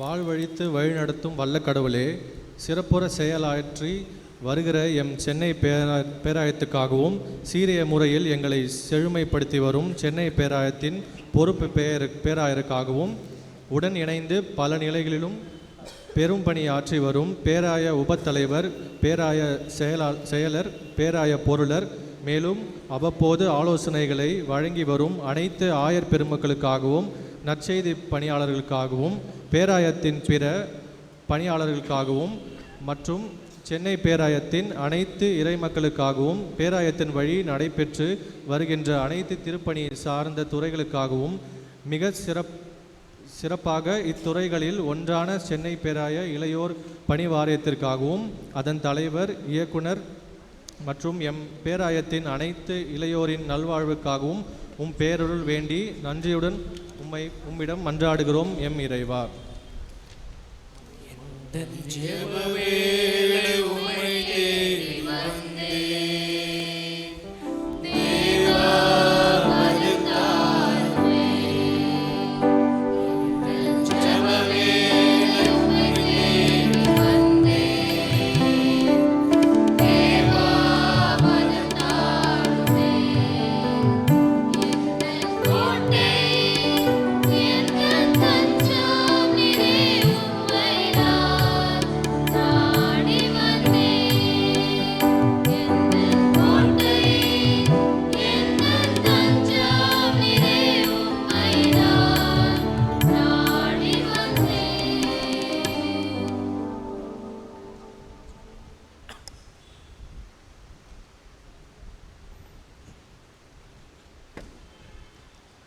பொதுவான மன்றாற்று. ஆண்டவர் கற்பித்த இறைவேண்டலை நாம் அனைவரும் சேர்ந்து சொல்வோம். பரமண்டல இருக்கிற எங்கள் பிதாவே, உம்முடைய நாமம் பரிசுத்தப்படுவதாக, உம்முடைய ராஜ்யம் வருவதாக, உம்முடைய சித்தம் பண்ணப்படுவது செய்போல போல பூமியிலும் செய்யப்படுவதாக. அன்றைய அப்பத்தை எங்களுக்கு எடுத்தாரும், எங்களுக்கு விரோதமாய் குற்றம் செய்கிறதை நாங்கள் மன்னிக்கிற போல எங்கள் குற்றம் எங்களுக்கு மன்னியும். எங்களை சோதனைக்கும் பிரவேசிக்கப்படாமல் தீமன்று ரட்சித்துக் கொள்ளும். ராஜ்யம் வல்லமையும் மகிமையும் என்றைக்கும் உங்களுடைய. ஆமேன். முடிவு ஜெபமாக.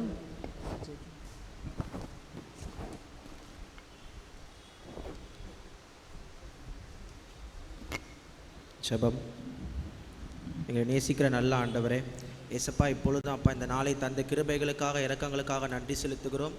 ஆண்டவரே, எங்கே நாமத்தினாலே 2-3 பேர் கூடுவார்களோ அவர்கள் மத்தியில் நான் இருப்பேன் என்று சொன்ன தேவன் அல்லவா? இப்பொழுது நீர் எங்கள் மத்தியில் இருப்பதற்காக நன்றி செலுத்துகிறேன் சுவாமி.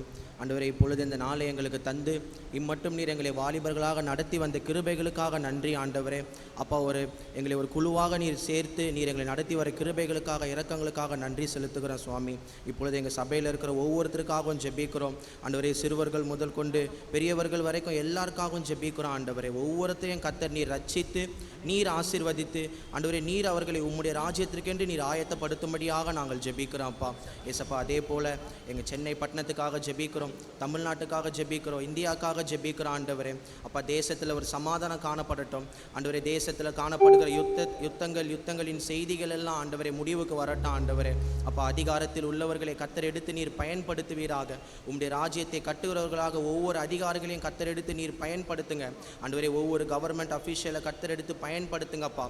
அப்பா, எங்கள் தேசத்தில் இருக்கிற ஒவ்வொரு திருச்சபைகளையும் எழுப்புதல் அக்னி போடப்படத்தக்கதாக நீர் எடுத்த ஆண்டவரே. ஒவ்வொரு திருச்சபைகளை நீர் பயன்படுத்துங்க.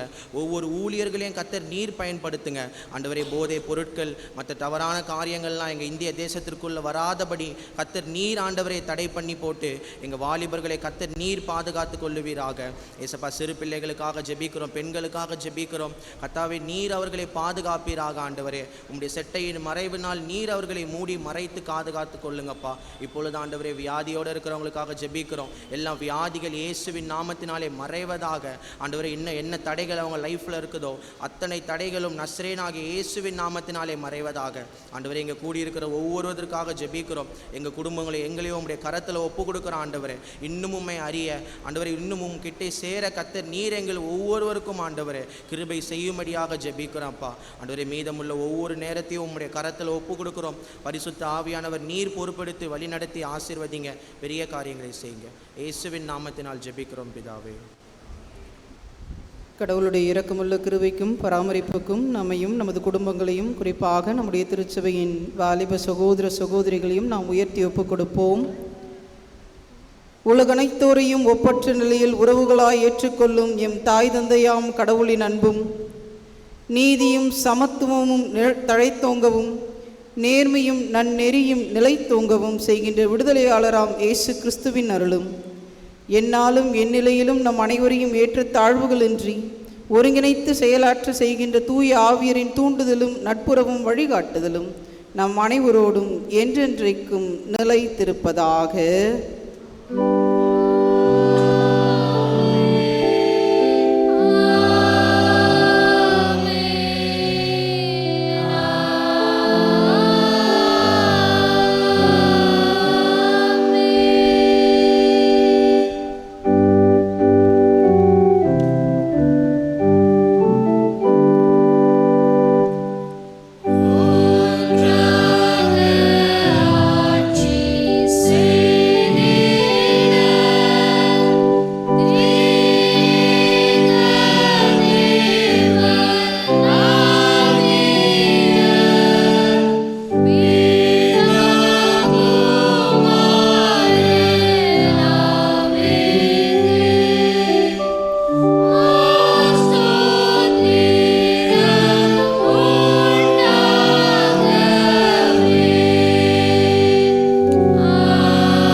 சேர்ந்து சொல்லுவோம். என் ஆத்துமாவே கர்த்தரை ஸ்தோத்திரி, என் முழுமே நாமத்தை ஸ்தோத்திரி, என் ஆத்துமாவே கர்த்தரை ஸ்தோத்திரி, கர்த்தர் செய்த சகலம் மறவாதே.